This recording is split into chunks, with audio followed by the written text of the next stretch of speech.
Chishti TV online সুন্নিয়াত প্রচারে আমরা। আমার আল্লাহ বলে, বান্দা বান্দা, ওই কাগজের মধ্যে আলিফ আর ফা লেখা আছে, মানে কি তুমি বুঝতে পারো না? আমি বলেছিলাম দুনিয়ার জমিনে আব্বা আম্মার সাথে এমন করে কথা বলো না, চোখ লাল করে কথা বলো না, যেটার কারণে তোমার আব্বা আম্মার জবান দিয়ে উফ শব্দ বের হয়ে যায়। তোমার কি মনে পড়ে তোমার মার সাথে চোখ লাল করে কথা বলেছিলে, তোমার মাকে ধমক দিয়েছিলে, তোমার স্ত্রীকে রাজি করার জন্য মার সাথে চোখ লাল করে গাদ্দারি করেছিলে, তোমার আব্বা আম্মার জবান দিয়ে কোন দিন যে একটা উফ শব্দ বের হয়ে গিয়েছে, আমি আল্লাহর আরশের পায়াগুলা থরথর করে কাঁপতে শুরু করলো। আমি আল্লাহ সব সহ্য করতে পারি, আব্বা আম্মার জবানের উফ শব্দটা আমি আল্লাহ বরদাস্ত করতে পারি না। এরে বান্দা, ওই যে আব্বা আম্মার জবান দিয়ে উফ শব্দ বের হয়ে গিয়েছে, তোমার জিন্দেগির আমল নাই, সব বরবাদ হয়ে গিয়েছে। আজকে আব্বা আম্মার জবানের উফ শব্দের কষ্টের কারণে তুমি জাহান্নামের দিকে চলে যাচ্ছে। একটু জবান খুলে বলি নাউজুবিল্লাহ। এটা কোন মা এখন আমরা চিনতে পারলাম না, যেই মায়ের পেটের ভিতরে সর্বোচ্চ খালি জায়গা মাত্র 10 ইঞ্চি জায়গা। বৈজ্ঞানিকরা বলে একজন সন্তান যখন মার পেটের ভিতরে 7 মাস 10 দিন বয়স হয়ে যায়, এই যে মায়ের পেটে 10 ইঞ্চি জায়গা সম্পূর্ণ ভরাট হয়ে যায়, 7 মাস 10 দিনের পরে মায়ের পেটে যাররা পরিমাণ আর কোনো জায়গা থাকে না। বৈজ্ঞানিকরা বলে আমরা চিন্তা করি 7 মাস 10 দিনের মাথা যদি মায়ের পেটটা ভরাট হয়ে যায়, সন্তান তো মায়ের পেটে আরও 3 মাস থাকবে, 3 মাসে 3 ইঞ্চি লম্বা হবে, তাহলে সন্তান যাবে কোথায়? মায়ের পেটটা কি আবার ফেটে যায় কিনা? এবার আমরা মায়ের পেটের মধ্যে একটা মাইক্রোস্কোপ লাগিয়ে রাখলাম, মাইক্রোস্কোপ দিয়ে আমরা দেখি 7 মাস 10 দিনের পরে 8 মাস 10 দিন যখন হবে 1 ইঞ্চি বড় হলে সন্তান যাবে কোথায়? জায়গা তো আর যাররা পরিমাণ নাই, যাররা পরিমাণ নাই। আপনারা দেখবেন মার পেটটা 7 মাস 10 দিনের পরে আস্তে আস্তে করে বড় হয়ে যায়, কারণ সন্তান সেইখানে আর কোনো জায়গা পায় না। বৈজ্ঞানিকরা বলে 8 মাস 10 দিনের পরে সন্তান যখন 1 ইঞ্চি বড় হয়, বৈজ্ঞানিকরা বলে চোখগুলা বড় করে আমরা মায়ের পেটের দিকে তাকাই দেখি, আমরা দেখি বাচ্চাটা কতক্ষণ ডানে যাওয়ার চেষ্টা করে, ডানে কোনো জায়গা নাই, বামে যাওয়ার চেষ্টা করে, বামে কোনো জায়গা নাই, সামনে যাওয়ার পিছনে যাওয়ার চেষ্টা করে, কোনো জায়গা যখন পাই না, সন্তানের নিঃশ্বাস বন্ধ হয়ে যাওয়ার অবস্থা হয়ে যায়। ওই বাচ্চাটা কষ্ট সহ্য করতে না পেরে ধাম করে মার কলেজা বরাবর এত জোরে তুমি আর আমি গোলাম রাব্বানী কাশমি প্রত্যেকে লাথি মেরেছিলাম। আল্লাহর কসম করে বলি, মার কলেজাটা ডাইরেক্ট 1 ইঞ্চি উপরের দিকে উঠে যায়। মা কলেজার মধ্যে চাপ দিয়ে ধরে বলে, স্বামী আমার, স্বামী, স্বামী আমার। মার মুখের মধ্যে খাওয়া থাকলে খাওয়া পড়ে যায়, পানি থাকলে পানি পড়ে যায়। মা চিতই শুয়ে পড়ে, স্বামী আমার কলেজে কেমন যেন টন টন করে ব্যথা করে, আমি মনে হয় বাঁচবো না, কারণ আপনি আর আমি যখন লাগতে মেরেছিলাম কলেজাটা 1 ইঞ্চি উপর উঠ থেকে। মা বলে মাঝে মাঝে দেখবেন আপনারা ওয়াইফগুলা বলে আমার নিঃশ্বাস কেমন জানি বন্ধ হয়ে যায়, কিছু আমার খেতে ভাল লাগে না, মাঝে মাঝে মন চায় নিঃশ্বাস আমার আটকে যায়। এবার 9 মাস 10 দিনের মাথা যখন 1 ইঞ্চি লম্বা হয়, আপনি আর আমি মার কলেজার মধ্যে ধাম করে আরেকবার লাথি মারে কলেজা 2 ইঞ্চি উপরের দিকে উঠে যায়। ওই 9 মাস 10 দিনের পরে কোনো মা আর ডানে কাত হয়ে শুতে পারে না, বামে কাত হয়ে শুতে পারে না, কলেজা টন টন করে ব্যথায় করে। কতক্ষণ আর চিত হয়ে শোয়া যায়? 9 মাস 10 দিনের পরে একদিনও রাতের বেলায় মা ঠিক মতো ঘুমাতে পারে না, এলার সাথে দেওয়ালের সাথে ফিলার সাথে হেলান দিয়ে কান্না করে আর আল্লাহর কাছে ফরিয়াদ করে, ওগো আল্লাহ আমার কলেজা খান খান হয়ে যাক, আল্লাহ আমার বাচ্চার কোনো কষ্ট যেন না হয়। পৃথিবীর জমিনে আসার পূর্বে 10 মাস 10 দিন যখন দুনিয়াতে আসবো, মার কলেজায় দাম করে আরেকটা লাথি মারে। বৈজ্ঞানিকরা বলে আমরা বিশ্লেষণ করে দেখলাম মার পেটের ভিতরে থাকা অবস্থায় মার কলেজায় একবার নয়, 2 বার নয়, দুনিয়ার জমিনে প্রতিটা সন্তান অন্তত পক্ষে দুনিয়াতে আসার পরে মার কলেজায় 4,500 বার লাথি মেরেছে। আমি গোলাম রাব্বানী কাশিমি চোখের পানিগুলা ছেড়ে ছেড়ে মাঝে মাঝে কাঁদি। আমিও বুঝি আমার মার কলেজায় 4,500 বার লাথি মেরেছি। হ্যাঁ মেরেছি।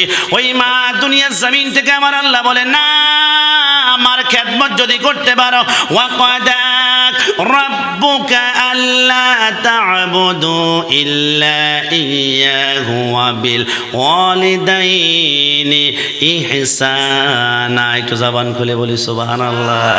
আসসালাতু ওয়াসসালামু আলাইকা ইয়া রাসূলুল্লাহ, আসসালাতু ওয়াসসালামু আলাইকা ইয়া হাবিবাল্লাহ, الصلاة والسلام عليك يا شفيع المذنبين، الصلاة والسلام عليك يا رحمة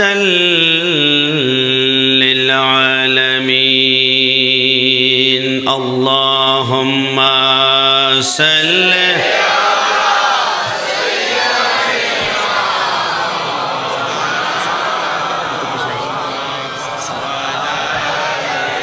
বাবা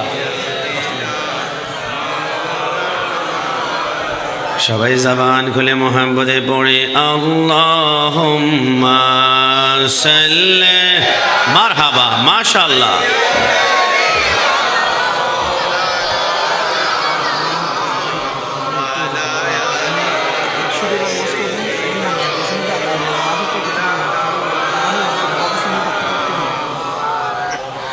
লক্ষ কোটি সালাম জানাই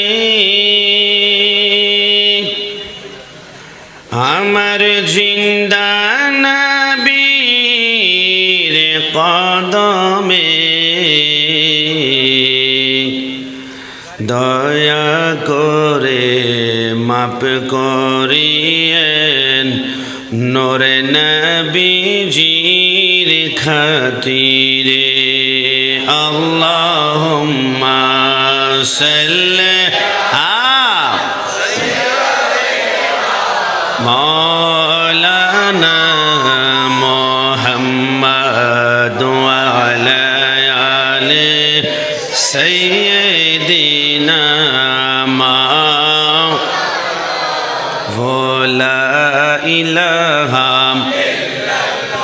বলো লা ইলাহা লা জোর লা ইলাহা লা পড়ো লা ইলাহা ভালো লাগে লা ইলাহা মারহাবা লা ইলাহা লা পড়ো লা ইলাহা ও ভাই নামাজ রোজা ছাইরো না নবীজির দরুদ ভুইল না বলো নামাজ রোজা ছাইরো না নবীজির দরুদ ভুইল না নবীর দরুদ না ভুলিলে নবীর দরুদ না ভুলিলে নবীজি তোমাদের বলবেন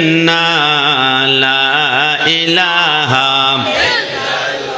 বলো লা ইলাহা লা জপ লা ইলাহা আহা বহু দূরে মাদিনা মদিনার রাস্তা চিনি না বলো বহু দূরে মদিনা মদিনার রাস্তা চিনি না দয়াল আল্লাহ দয়া কর দয়াল আল্লাহ দয়া কর যাব আমি মদিনা লা ইলাহা লা বড় লা ইলাহা কি আল্লাহর জিকির করতে আমাদের কষ্ট হচ্ছে মন থেকে কলিজার ভিতর থেকে হৃদয়ের গহীন থেকে একটু বলুন জিকির হবে একমাত্র কার আরেকটু জবান খুলে বলতে হবে কার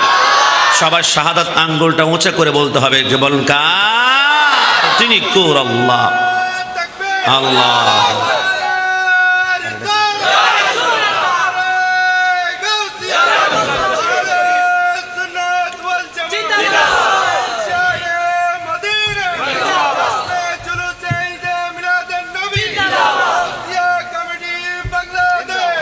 যে আল্লাহর জিকির করব তিনি কোন আল্লাহ ওয়ার রহমান ওয়ার রহিম ওয়াল মালিক ওয়াল কুদ্দুস ওয়াস সালাম ওয়াল মুমিন ওয়াল মুহাইমিন ওয়াল আজিজ ওয়াল জব্বার ওয়াল মুতাকাব্বির ওয়াল খালিক ওয়াল বারি ওয়াল মুসাব্বির ওয়াল গফফার ওয়াল কাহ্হার ওয়াল ওয়াহ্হাব ওয়াল রাজ্জাক ওয়াল ফাত্তাহ ওয়াল আলিম ওয়াল কাবিদ ওয়াল খাফিদ ওয়াল রাফি ওয়াল মুইজ ওয়াল মুজিল ওয়াস সামি ওয়াল বাসির ওয়াল হাকাম ওয়াল ওয়াজিদ ওয়াল মাজিদ ওয়াল ওয়াহিদ ওয়াল والأحد والصمد والقادر والمقتدر والمقدم والمؤخر والأول والآخر والظاهر والباطن والولي والمتعالي والتواب والضر والمنتقم والعفو وهو ملك الملك وهو ذو الجلال والإكرام والمفسد والباسط والغني والمغني والنافي والنور والهدي والبدي والرشيد والصبور وهو لا إله إلا الله দুই হাত তুলে একবার বলি আল্লাহু আকবার। আল্লাহ যে রহমান, এই কথার মধ্যে কোনো সন্দেহ আছে? মানে একটু জবান খুলে সন্দেহ আছে? একটু পরেই তো কিন্তু আমরা ঘরে ঘুমাতে গেলে মশার অত্যাচার থেকে বাঁচার জন্য আমরা সকলে মশার টাঙ্গানোর চেষ্টা করব, কিন্তু তারপরও দেখবেন মশারের ছোট্ট ছোট্ট ছিদ্র দিয়ে মশা দুই একটা ঢুকেই পড়ে যায়, ঢুকেই চলে যায়, ভিতরে ঢুকে পড়ে। কিরে বাবা, দুনিয়ার এত ছোট্ট ছোট্ট মশারের ছিদ্র দিয়ে মশা ঢুকলো, কিন্তু আমি যখন ঘুমিয়ে পড়ি মশারের ছিদ্র থেকে আরো 50 গুণ বড় ছিদ্র হচ্ছে এই আমার নাকের ছিদ্র।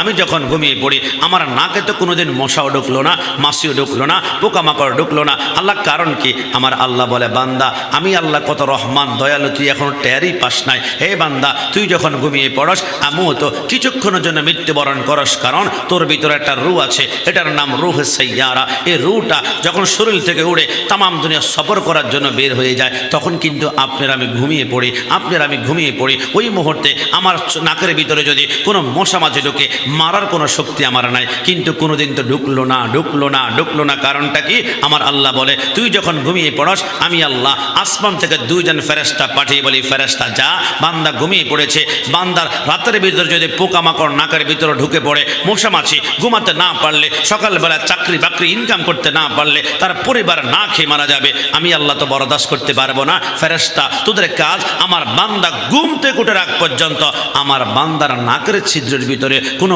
মশা মাছি যাতে ঢুকতে না পারে, 2 জন ফেরেশতা ঘুম থেকে উঠে রাখ পর্যন্ত বান্দার নাকের 2টা ছিদ্রের ভিতরে তোমরা পাহারা প্রদান করো। জোরে বলে সুবহানাল্লাহ।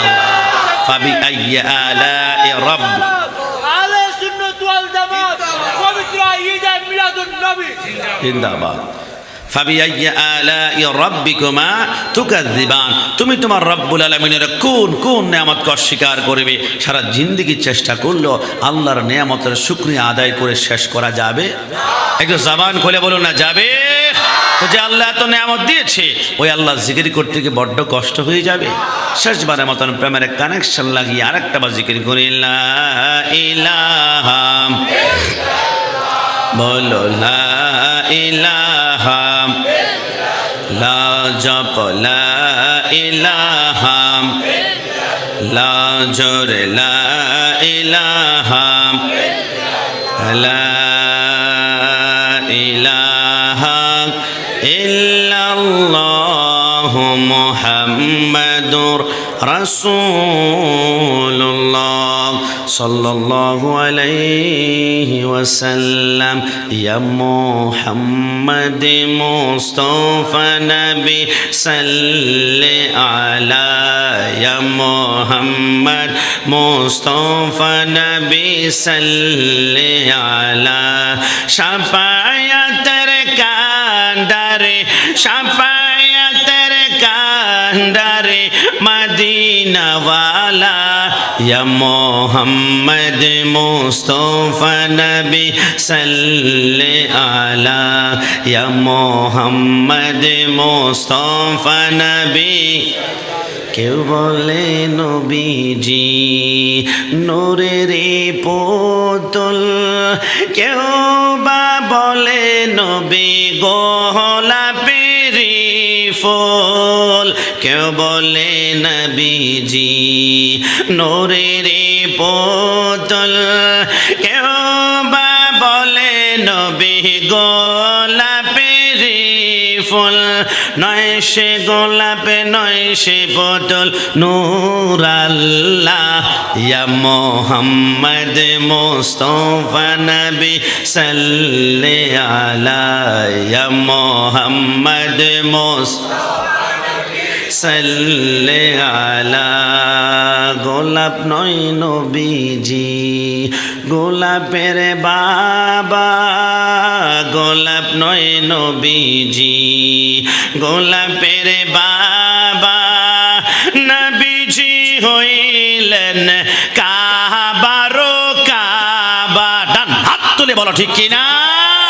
নবী যে কাবার ও কাবা, এই কথার মধ্যে কোনো সন্দেহ আছে?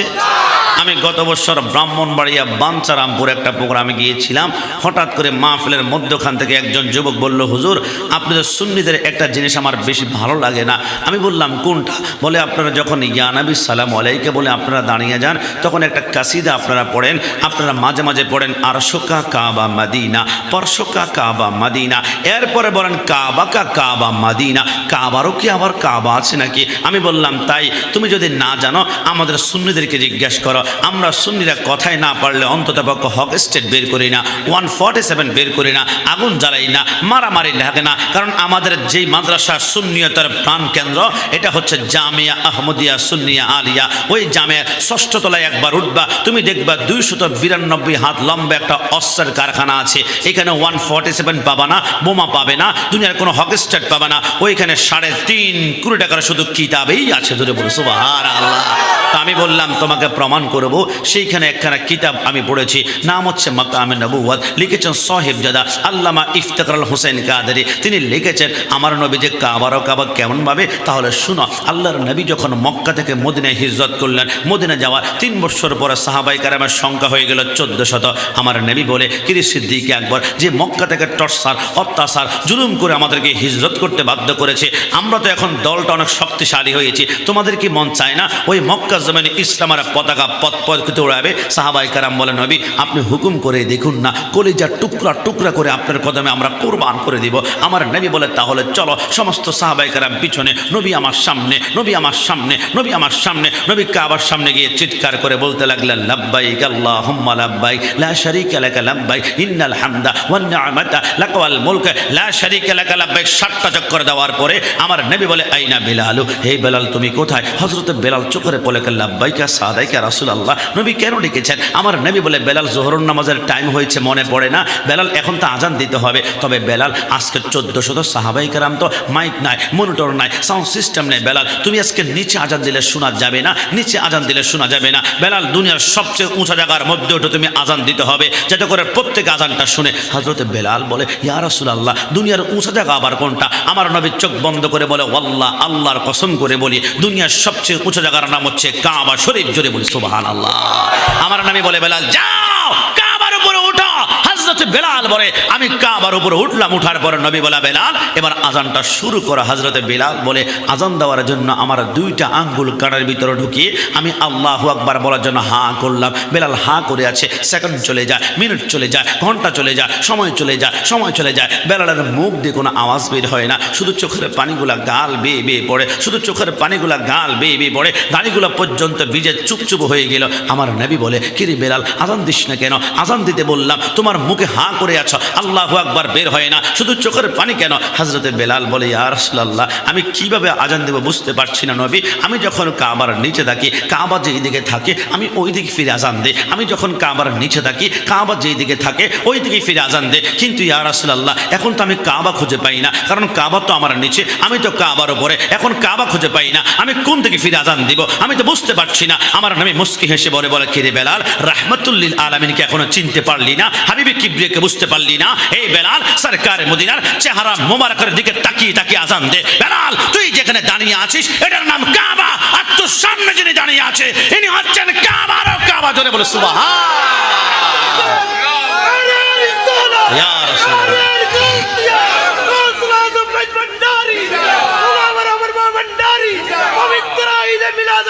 জিন্দাবাদ। আমার ভাইয়ারা, আমার রাসূল বলে, বেলাল তুই যেখানে দাঁড়িয়ে আছিস এটা কাবা, আর আমি রাসূলুল্লাহ হচ্ছে কাবার ও কাবা। এরপর নবীকে কাবার ও কাবা যারা মানতে চায় না, এদের সাথে আমাদের কোনো সম্পর্ক থাকতে পারে? হ্যাঁ জবান খুলে বলুন, পারে?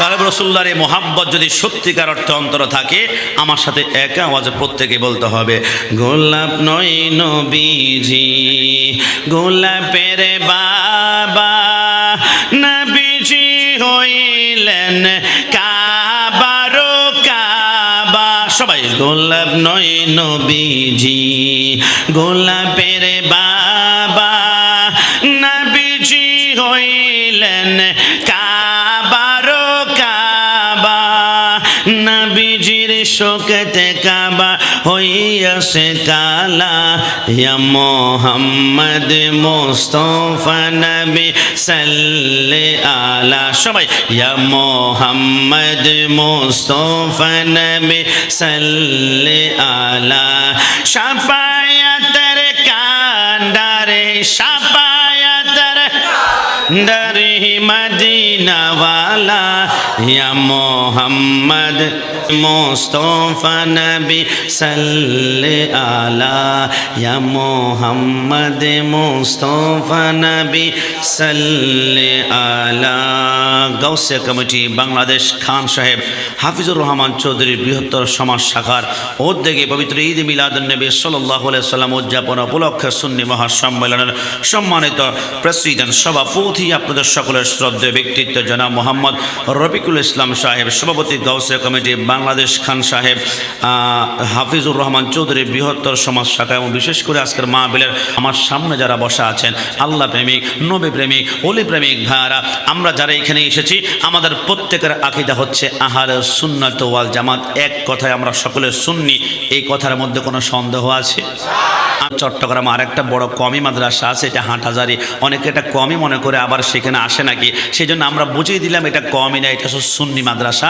স্পষ্ট জানিয়ে দিলাম যে এই মাদ্রাসায় লেখাপড়া করতে হলে রসুলের সামনে গাদ্দারি চলবে না, বেয়াদবি চলবে না, দুশ্মনী চলবে না। এই মাদ্রাসার উপরে সুন্নি শব্দ লাগানোর মাধ্যমে আমরা বোঝাতে চাচ্ছিলাম যে এই মাদ্রাসায় লেখাপড়া করতে হলে রসুলকে নূর মানতে হবে, হাজর নাজর মানতে হবে, এলমে গায়ব কি খবর দেয় নেওয়ালা মানতে হবে। আমি দেখলাম আর সত্যিই তো শুধু জামিয়া যে সুন্নি মাদ্রাসা এমনটা নয়, গোটা বাংলাদেশের টেকনাফ থেকে তেতুলিয়া, রূপসা থেকে পাথরিয়া, গোটা বাংলাদেশের লক্ষ লক্ষ প্রতিষ্ঠানে আমি আপনাকে দলিল দিতে পারবো মাদ্রাসার নামগুলো এমন: সুন্নি ফাজিল মাদ্রাসা, সুন্নি আলী মাদ্রাসা, সুন্নি দাখিল মাদ্রাসা, সুন্নি হাফজখানা, সুন্নি এতিমখানা। এক মাস আগে নোয়াখালী লক্ষ্মীপুর একটা প্রোগ্রামে গিয়েছিলাম, সেইখানে দেখলাম মসজিদ 100-এর উপরে মসজিদ, সুন্নি জামে মসজিদ, সুন্নি জামে মসজিদ, সুন্নি জামে মসজিদ। আজকে পোস্টারে দেখেছেন আপনারা, এখানে লেখা আছে সুন্নি মহাসম্মেলন। কিরে বাবা, আমি লক্ষ লক্ষ দলিল দিতে পারবো যে এখানে আমরা সুন্নিরা আমাদের পরিচয় স্পষ্ট করে আমরা লিখে দিয়েছি: সুন্নি মাদ্রাসা, সুন্নি মহাসম্মেলন, সুন্নি হাফজ মাদ্রাসা, সুন্নি সুন্নি সুন্নি। কিন্তু আপনাদের পটিক ছড়ে কোনো বাপের বেটা বুকে হাত দিয়ে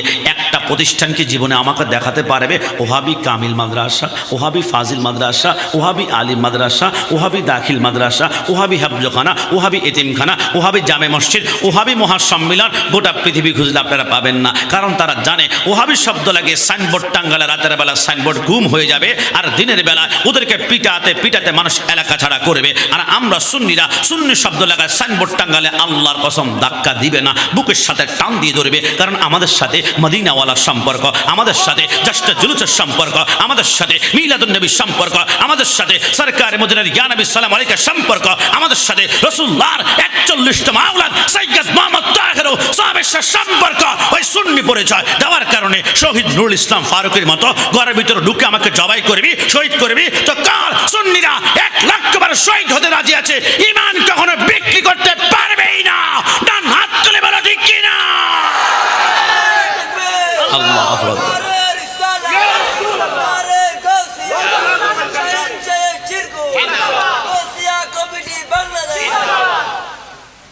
অনেকে বলবেন হুজুর ঘণ্টাখানিক আলোচনা করেন, তারপর একটু হুঙ্কার গর্জন তর্জন দিবেন আর কি, মাইক ধরে প্রথম এলাকা গরম করে ফেলছেন, ঘটনা কি? না, রাসূলের সুন্নতের ব্যাপারে আমাদের খেয়াল নাই বিদায় কথা বলছি। মনে রাখবেন, খাওয়ার পরে লবণের বাটি থেকে 1 চিমটি লবণ হাতের মধ্যে নিয়ে জিহ্বাতে লাগানো, এটা রাসূলুল্লাহর অন্যতম একটি সুন্নাত। একটু জবান খুলে বলে সুবহানাল্লাহ। আবার খাওয়ার পরে যখন পানি পান করবেন, আপনি বসে বসে পান করা রাসূলুল্লাহর সুন্নাত। আবার যখন জমজমের পানি পান করবেন, বসে থাকার কোনো সুযোগ নাই, দাঁড়িয়ে দাঁড়িয়ে পান করা সরকারে মদিনার সুন্নাত। আবার মাঝে মাঝে লাউ, চট্টগ্রামের ভাষা যেটাকে কদু বলা হয়, একটু বেশি করে খাবেন। সরকারে মদিনা বেশি লাউ পছন্দ করতেন এবং প্রায় সময় লাউ খেতেন, এটা রাসূলুল্লাহর সুন্নাত। আবার মাঝে মাঝে আপনি মধু পান করবেন, রাসূলুল্লাহর সুন্নাত। মাঝে মাঝে তামার খেজুর খাবেন, রাসূলুল্লাহর সুন্নাত। আবার মাঝে মাঝে দুধ খাবেন, রাসূলুল্লাহর সুন্নাত। কারণ জান্নাতে মোট 4টা নহর পাওয়া যাবে: একটা ঠান্ডা পানির নহর, একটা শরাবের নহর, একটা মধুর নহর, আর একটা দুধের নহর। আবার আমার নবী যে রোমান্টিক আর্কিটেক্ট ছিলেন, তার একটা সুন্নত পড়ে আমি আইডিয়া করতে পেরেছি। বলে কেমন? মাঝে মাঝে বৃষ্টি হলে রসুল্লাহ ঘরের দরজা অথবা জানালা অথবা বারান্দার মধ্যে গিয়ে বৃষ্টির মধ্যে হাতটা এরকম বের করে, বৃষ্টির মধ্যে হাতটা এরকম নাড়াছাড়ি করে বৃষ্টির ফিলিংগুলা অনুভব করতেন। এটা সরকারে মদিনার অন্যতম একটি সুন্নাত। আবার মাঝে মাঝে বাতিল ইসলাম বিরোধীদের সাথে, কাফেরের সাথে মিঠা মিঠা বাত, মিষ্টি মিষ্টি কথা বলা সরকার মদিনার সুন্নাত। আবার মাঝে মাঝে উহুদের ময়দানে, বদর ময়দানে রসুল তলার হাতের মধ্যে নিয়ে বলেছিল, সিদ্দিক আকবর আবু জাহেলকে যেখানে বাবা কল্লাটা ডাইরেক্ট আলাদা করে ফেলবা, বদর জমিনে টাটকা গরম রক্ত দিয়ে সয়লাভ হয়ে যাক, কিচ্ছু আসে যায় না। নবী শিক্ষা দিয়েছে মাঝে মাঝে নরম নরম কথা বলা সুন্নাত, আবার মাঝে মাঝে গর্জন দিয়া প্রতিবাদ করাও সরকার মদিনা সুন্নাত। এই কথার মধ্যে কোনো সন্দেহ? হ্যাঁ, জামান করে সন্দেহ। এই জন্য মাঝে মাঝে আমরা বলি আর কি, সুন্নাত নয় শুধু নমনীয় আলাপন, আর সুন্নাত হলো উহুদের গর্জন। ডান হাত তুলে বলো ঠিক কিনা? সুন্নাত নয় শুধু নির্জনে দেনে যাওয়া, আর সুন্নাত হলো পাথরের আঘাত খাওয়া, মোহাব্বতে তার সুদিনের সাথী তুমি, দুর্দিনেও তার পাশে থাকো কি। আরো কিছু সুন্নাত আছে তুমি জানো কি, জানলেও জীবনে কখনো তা মানো কি। সুন্নাত নয় শুধু মজলুম সহায়ক, আরো সুন্নাত হলো হুঙ্কার গর্জন। ডান হাত তুলে বলো ঠিক কিনা? সুন্নাত নয় শুধু মেষ চড়াতে যাওয়া, আরো সুন্নাত হলো রাষ্ট্রনায়ক হওয়া, মোহাব্বতে তার খালিদ মোরালি, শহীদ ফারুকের কথা মনে পড়ে কি। আরো কিছু সুন্নাত আছে তুমি জানো কি, জানলেও জীবনে কখনো তা মানো কি। মাঝে মাঝে নরম নরম কথা বলা সুন্নাত, মাঝে মাঝে গর্জন দিয়া প্রতিবাদ করা সুন্নাত। এই জন্যই তো গত বছর ইন্ডিয়া ভারতের নূপুর শর্মা নামক একজন নারী রসুল্লাহর বিরুদ্ধে যখন ব্যঙ্গচিত্র করেছিল, আমরা মুসলমানরা কিন্তু রাস্তায় ঝাঁপিয়ে পড়েছিলাম। চট্টগ্রাম ওয়াসার মোড়ে আমরা যখন বিক্ষোভে নামলাম, কয়েকজন পুলিশ ভাই আমাদের বুকে হাত দিয়ে বলল, ঠেরে যাইয়ে একটু স্টপ, একটু থামুন। আমরা বললাম, কিরে ভাই, কাদান গ্যাস মারবা, রাবার বুলেট মারবা তো মারো না। জন্মের পর থেকে জীবন, এই জান, এই কলিজা রসুল্লাহর জন্য এমনিতে আমরা বরাদ্দ করে রেখেছি। আজ থেকে 3 বছর পূর্বে ফ্রান্স সরকার যখন রসুল্লাহর বিরুদ্ধে ব্যঙ্গচিত্র করেছিল, আমরা ঢাকা বাইতুল মুকাররমের সামনে গিয়ে চিৎকার করে বলেছিলাম, আমার মাকে গালি দাও, আমার বাবাকে গালি দাও, আমি গোলাম রাব্বানী কাশমিকে গালি দাও, কোনো প্রতিবাদ হবে না, কিন্তু খবরদার আমার নবীর বিরুদ্ধে জিহ্বা নাড়ানো যাবে না। নবী আমার জান, নবী আমার প্রাণ, নবী আমার কলিজা। ওই কলিজায় হাত দিলে সুন্নি জনতা যাররা পরিমাণ বরদাস্ত করতে পারবে? হ্যাঁ, জবান খুলে বলেন, পারবে? ওই সরকার মদিনার উপরে নাজিল হয়ে এসে সর্বকালের সর্বশ্রেষ্ঠ কিতাব, এটার নাম হচ্ছে আল কোরআন। ওই কোরআনের মধ্যে একখানা আয়াত, যে আয়াতখানা আমি এখন বললে আপনাদেরকে না বললে আপনারা অটোমেটিকলি আমার সাথে মুখ মিলাই ফেলবেন, কারণ সকলের জানা আছে, মুখস্থ আছে। সে আয়াতখানা হচ্ছে, কুল্লু নাফসিন যায়িকাতুল মাউত, জন্ম যার মৃত্যু তার, জন্ম যে গ্রহণ করেছে মৃত্যু তাকে বরণ করতে হবে, এই কথার মধ্যে কোনো সন্দেহ। তবে পৃথিবীর জমিনে একজন মানুষ আছে যিনি মা হাওয়া আলাইহিস সালামের গর্ভ থেকে আগমন করেছেন, এখনো পর্যন্ত তিনি বেঁচে আছেন। কিয়ামতের আগ পর্যন্ত তিনি আর মৃত্যু হবে না, যতক্ষণ না ইসরাফিল আলাইহিস সালাম সিংহায় ফুৎকার দিবেন। এনার নাম হচ্ছে হযরতে খিজির আলাইহিস সালাম। একটু জবান খুলে বলে সুবহানাল্লাহ। আমি গোলাম রাব্বানী কাশিমি কিতাব ঘাঁটতে লাগলাম, এত লম্বা হায়াত তিনি পাবেন কেন? কারণ কি? কিয়ামত পর্যন্ত বেঁচে থাকবেন। তার কারণ সাহাবায়ে কেরাম আল্লাহর হাবিবকে জিজ্ঞেস করেছিল, নবী আমার বলে কি কারণে লম্বা হায়াত জানো? তাহলে শুনো, পৃথিবীর জমিনে 3টা জান্নাতের নহরের পানি আছে। 1 নম্বর জান্নাতের নহরের পানির নাম হচ্ছে জমজমের পানি। সাহাবায়ে কেরাম বলে, নবী আমাদের বুঝে আসে না, পৃথিবীর বিভিন্ন কান্ট্রি থেকে মুসলমানরা হজ করার পরে বাড়ি যাওয়ার সময় কেউ 5 লিটার, কেউ 10 লিটার, কেউ 20 লিটার জমজমের পানি নিয়ে যায়, কিন্তু ইয়া রাসূলুল্লাহ কোনোদিন জমজমের পানি একটু কমেও না, আবার বন্ধ হয়ে গিয়েছে, লাইন এই কদিন আসে না, এমনটা শুনলাম না, শুধু পানি আসে আর আসে, আসে আর আসে, আজকে হাজার হাজার বছর হয়ে গেল। নবী এই পানিটা আসে কোত্থেকে? আমার নবী বলে মেয়ারাজের রজনীতে আমি বোরাকের উপর আরোহণ করে এবার জমজমের পানিটা আসে কোত্থেকে কানেকশন খুঁজতে গেলাম। নবী আমার বলে আল্লাহর কসম আমি গিয়ে দেখলাম জমজমের পানির কানেকশনটা হচ্ছে ডাইরেক্ট জান্নাতের হাউজে কাউসার থেকে। জোরে বলে সুবহানাল্লাহ। আমার নবী বলে এটা এমন একটা পানি, জমজমের পানি বৈজ্ঞানিকরা বলে আমরা গবেষণা করে দেখলাম এই জমজমের পানি কেউ যদি 3 দিন একটা না খায়, দুনিয়ার কোনো ভাত তরকারি রুটি কোনো কিছু না খেয়ে শুধু 3 দিন পর্যন্ত জমজমের পানি খায়, তাহলে সে মরবে না, তার শরীরে ক্যালসিয়াম কমবে না। কারণ পৃথিবীর জমিনে 182টা আইটেমের প্রোটিন, ক্যালসিয়াম এবং ফলের রস জমজমের পানির ভিতরে আমার আল্লাহ ঢুকিয়ে দিয়েছেন। জোরে বলে সুবহানাল্লাহ। দুনিয়ার জমিনে আরেকটা জান্নাতের নহরের পানির নাম আছে, এটার নাম হচ্ছে ইন্না আ'তাইনাকাল কাউসার। ওই কাউসারের মালিক হচ্ছে সরকার মদিনা, কিন্তু রাসূলুল্লাহ যদিও মালিক, রাসূল তো বন্টন করবেন না, বন্টন করবে রাসূলের ডানে হাসান আর বামে ইমাম হুসাইন। একটু জবান খুলে বলে সুবহানাল্লাহ। 3 নম্বরের জান্নাতের নহরের পানির নাম হচ্ছে আবে হায়াতের পানি। বাবা আব এটা হচ্ছে পার্সি শব্দ, এটার বাংলা অর্থ হচ্ছে পানি, আর হাত তো জিন্দেগি, মানে যেই পানি পান করলে মরণ নাই, শুধু জিন্দেগি। ওই পানিটা কোথায় আছে? কোহে কাফ নামে একটা জায়গা আছে। আমি গোলাম রাব্বানি কাশিমের বাড়ি যেমন কুমিল্লা, আবার আলাউদ্দিন জিহাদি সাহেবের বাড়ি যেমন নারায়ণগঞ্জে, জহুরুল ইসলাম ফরিদি সাহেবের বাড়ি যেমন ফরিদপুরে, আবার গিয়াসুদ্দিন তাহেরি সাহেবের বাড়ি যেমন ব্রাহ্মণবাড়িয়া। আপনাদের এলাকায় যে মশাগুলো আছে এই মশারও একটা বাড়ি আছে, মশার বাড়ির নাম হচ্ছে কোহে কাফ। কোহে কাফ এমন একটা জায়গা, ওই যে নমরুদের উপর যখন মশাগুলো আমার আল্লাহ ছেড়ে দিয়েছিল, কোহে কাফের দরজা খুলে দিয়েছিল, লক্ষ লক্ষ মশা এসে ওই নমরুদ বাহিনীকে কামড়ালো। ওই কোহে কাফ এমন একটা অন্ধকার জায়গা যেখানে ঢুকলে আপনার হাতের সাথে শরীরের কানেকশন আছে অনুভব করবেন, কিন্তু দেখবেন না, অন্ধকার। হযরতে খিজরি আলাইহিস সালাম বাদশা সিকান্দার দুইজনে ওই কোহে কাফের ভিতরে আবে হাতের পানি পান করার জন্য গিয়েছে। হযরতে খিজরি আলাইহিস সালাম বলে অনেকক্ষণ হাঁটার পরে আমি বিশাল একটা নূরের ঝর্ণা দেখলাম, 1 কোষ পানি আমি মুখের ভিতরে নিয়ে আমি পানি পান করলাম। অদৃশ্য থেকে সংবাদ আসলো, খিজির পৃথিবীর জমিনে একমাত্র আবে হায়াতের পানি তুমিই পান করেছ, তোমার হায়াতকে আমি আল্লাহ কিয়ামত পর্যন্ত লম্বা করে দিলাম। জোরে বলে সুবহানাল্লাহ। এই ছাড়া দুনিয়াতে কেউ বাঁচার সুযোগ নাই, সবাইকে মৃত্যুবরণ করতে হবে। আমি কয়েকদিন পূর্বে চট্টগ্রাম পটিয়া শান্তিরহাটে একজন যুবকের চেহারা গোলগাল ছিল, আমি বললাম খোঁচা দাঁড়িয়ে উঠেছে, মনে হয় অনেকবার শেভ করা। দোস্ত তুমি শেভ না করে দাঁড়িয়েটা রাখলে বড্ড তোমাকে সুন্দর লাগবে। পিছনে মাইকের সাউন্ডটা একটু কমাই দেন তো ভাইয়া, মনিটর সাউন্ডটা একটু বাড়াই দেন, মাইকের সাউন্ডটা একটু কমাই দেন, মনিটর সাউন্ডটা একটু বাড়াই দেন। বাবা কষ্ট না নিলে একটু, আমি সাউন্ড আওয়াজটা পাচ্ছি না। আমার বাবার চেহারা দেখছো নি, নূরে জলমল করে, মাশাআল্লাহ, আল্লাহ কবুল করে, সবাই বলি আমিন। তো সে সরকারে মদিনা, আমি যুবককে বললাম দাঁড়িগুলো একটু রেখে দাও, সুন্দর লাগবে। বললো হুজুর আমি বিয়ে শাদী করে নেই, 40 বছর হলে আশা করি আমি দাঁড়িগুলো রাখবো, নিয়ত করেছি। হুজুর 50 বছর হলে আমি হজ করব, আর 60 বছর হলে রেগুলার আমি 5 ওয়াক্ত নামাজ মসজিদে গিয়ে পড়বো। 70 বছরে মারা গেলে মানুষ বলবে লোকটা আলহাত ছিল, 5 ওয়াক্ত নামাজ পড়েছিল। আমি বললাম বড্ড ভালো লেগেছে, 70 বছরের প্ল্যানিং তুমি আমাকে বলেছ, কিন্তু 70 বছর যে বাঁচবা এই গ্যারান্টি তোমাকে কে দিয়েছে? এই সিল তোমাকে কে দিয়েছে? এই নোটিশ তোমাকে কে করেছে? সে থমকে দাঁড়িয়ে গেল। আমি বললাম না, মৃত্যুর গ্যারান্টি নেই, বিশ্বাস করো।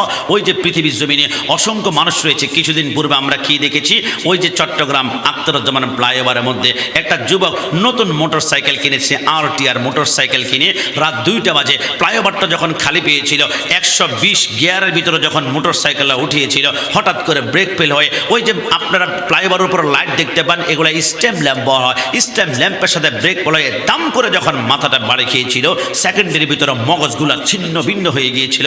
তুমি আর আমি লেগেছি, আমার দোস্তর বয়স 21 বছর, এই অল্প বয়সে মারা যাবে, এটা আসলে কল্পনা করি নাই, কারণ মৃত্যুর কোনো গ্যারান্টি নাই। গত বছর দেখেন নাই জালকাঠি নদীর মধ্যখানে লঞ্চে দাও করে আগুন ধরেছিল। আপনাদের ফটিকছড়ি আগুন ধরলে কি বলে আমি জানি না, আমাদের কুমিল্লায় আগুন লাগলে বলে পানি কোথায়, পানি আনো, পানি কোথায়, পানি আনো, পানি কোথায়, পানি আনো। যে লঞ্চ আগুন ধরেছিল ওই দৃশ্যটা দেখে আমি কেঁদেছিলাম, চোখের পানি পড়েছিল। কেন জানেন? লঞ্চের যেখানে আগুন ধরেছিল তার ডানেও কিন্তু পানি ছিল, তার বামেও পানি ছিল, তার সামনে পানি ছিল, তার পিছনে পানি ছিল, লঞ্চের নিচেও পানি ছিল। এত পানি থাকার পর 13টা প্রাণ জ্বলে পুড়ে আঙ্কার হয়ে কয়লা হয়ে গিয়েছে। তাহলে বোঝা গেল মৃত্যু যখন আসবে আগুন দাও দাও করে জ্বলবে, পানি থাকবে, তোমাকে বাঁচাতে পারবে না। আরে বাংলাদেশের একজন বাওয়াল সম্রাট ছিল, এনার নাম ছিল ফিরোজ শাহ। তিনি একটা গান লিখেছেন, 1 সেকেন্ডের নাই ভরসা। গানটা লিখে সুর তাল লয় সব ঠিক করে মাইক্রোফোনটা হাতের মধ্যে নিয়ে নতুন মানুষ কাছে একটা গান শোনাবে। কি আনন্দ ভিতরে, কি উৎসাহ ভিতরে। তিনি মাইক্রোফোন হাতের মধ্যে নিয়ে টান দিলেন, 1 সেকেন্ডের নাই ভরসা। নাই ভরসা বলার সাথে সাথে দাম করে স্টেজের মধ্যে পড়ে নিঃশ্বাসটা চলে গেল। প্রমাণ করে দিলেন মৃত্যুর কোনো রকমের গ্যারান্টি নাই, যে কোনো সময় আসবে। এই জন্য সবাইকে মৃত্যুবরণ করতে হবে, এই কথার মধ্যে কোনো সন্দেহ, একটু জবান খুলে সন্দেহ। এই জন্য মাঝে মাঝে আমরা বলি, ডাইনে বামে মাটি আমার মাটির বিছানা, আগায় আমি যখন মইরা যাব আমায় বইল না, বলয় আমি যখন মইরা যাব আমায় বইল না। ডাইনে বামে মাটি আমার মাটির বিছানা, টাকা পয়সা বাড়ি গাড়ি যাহা করেছি সবই কিছু পালাইয়া আজি একা যাইতেছি। আহায় এত নিষ্ঠুর হবে মানুষ তা তো জানি না, বলো এত নিষ্ঠুর হবে মানুষ তা তো জানি না। ডাইনে বামে মাটি আমার মাটির বিছানা। শেষবারের মতন, ডাইনে বামে মাটি মাটির বিছানা, আগায় আমি যখন মইরা যাব আমায় বইল না, বলয় আমি যখন মইরা যাব আমায় বইল না। ডাইনে বামে মাটি আমার মাটির বিছানা। এই দুনিয়ার জমিন থেকে যাওয়ার পরে কবর, ওই কবরের দুইটা অপশন, একটা হবে ইন্নামাল কবর রওজাতুম মিন রিয়াজিল জান্নাহ আও হুফরাতুম মিন হুফারিন নার। এক হয় কবরটা হবে রওজা মানে জান্নাত, আর না হয় হুফরা। হুফরা মানে হচ্ছে জাহান্নাম। কারণ জাহান্নামের সর্বনিম্নের শাস্তি কি হবে জানেন? যখন আপনি চিৎকার করে কাঁদবেন, আল্লাহ পানি পানি পানি পানি, আল্লাহ জাহান্নামের আগুনের উত্তাপ সহ্য করতে পারি না। আরে বাবা, জাহান্নামের আগুন তো দুনিয়ার কোনো আগুনের মতো নয়। নারুল্লাহিল মুকাদাতুল্লাতি তাত্তালিউ আলাল আফিদা। দুনিয়ার আগুন যদি আঙ্গুলের আগার মধ্যে লাগে, প্রথম আঙ্গুল পুড়বে, তারপর কনুই, তারপর সিনা, তারপর কলিজা। কিন্তু জাহান্নামের আগুন যেখানে লাগবে প্রথম ডাইরেক্ট কলিজার মধ্যে দাও দাও করে আগুন জ্বলে কলিজাটা চারখার করে ফেলবে। বান্দা যখন বলবে, আল্লাহ জাহান্নামের আগুন তো সহ্য করতে পারে না, পানি পানি, জাহান্নামে তো পানি পাওয়া যাবে না, ইল্লা হামিমা ওয়া গাসাকা। সেইখানে পুষ থাকবে। কোন পুষ জানেন? ওই যে দুনিয়াতে মুখে ব্রণ উঠলে আমরা টিস্যু দিয়ে একটা টিপ দিয়ে দেখি যে সেখান থেকে পুষ বের হয়েছে। ওই পুষগুলা আবার বিচি টিপ দিলে, আবার পোড়া টিপ দিলে যে পুষগুলা বের হয় আমরা বলে ছি এগুলো দুর্গন্ধ, ফেলে দাও। ওই পুষগুলাকে গরম করে আপনাকে পানি বলে যখন হাতের মধ্যে দিবে, আপনি তো মনে করবেন মানে তৃষ্ণার জ্বালা ডক ডক করে খাবেন।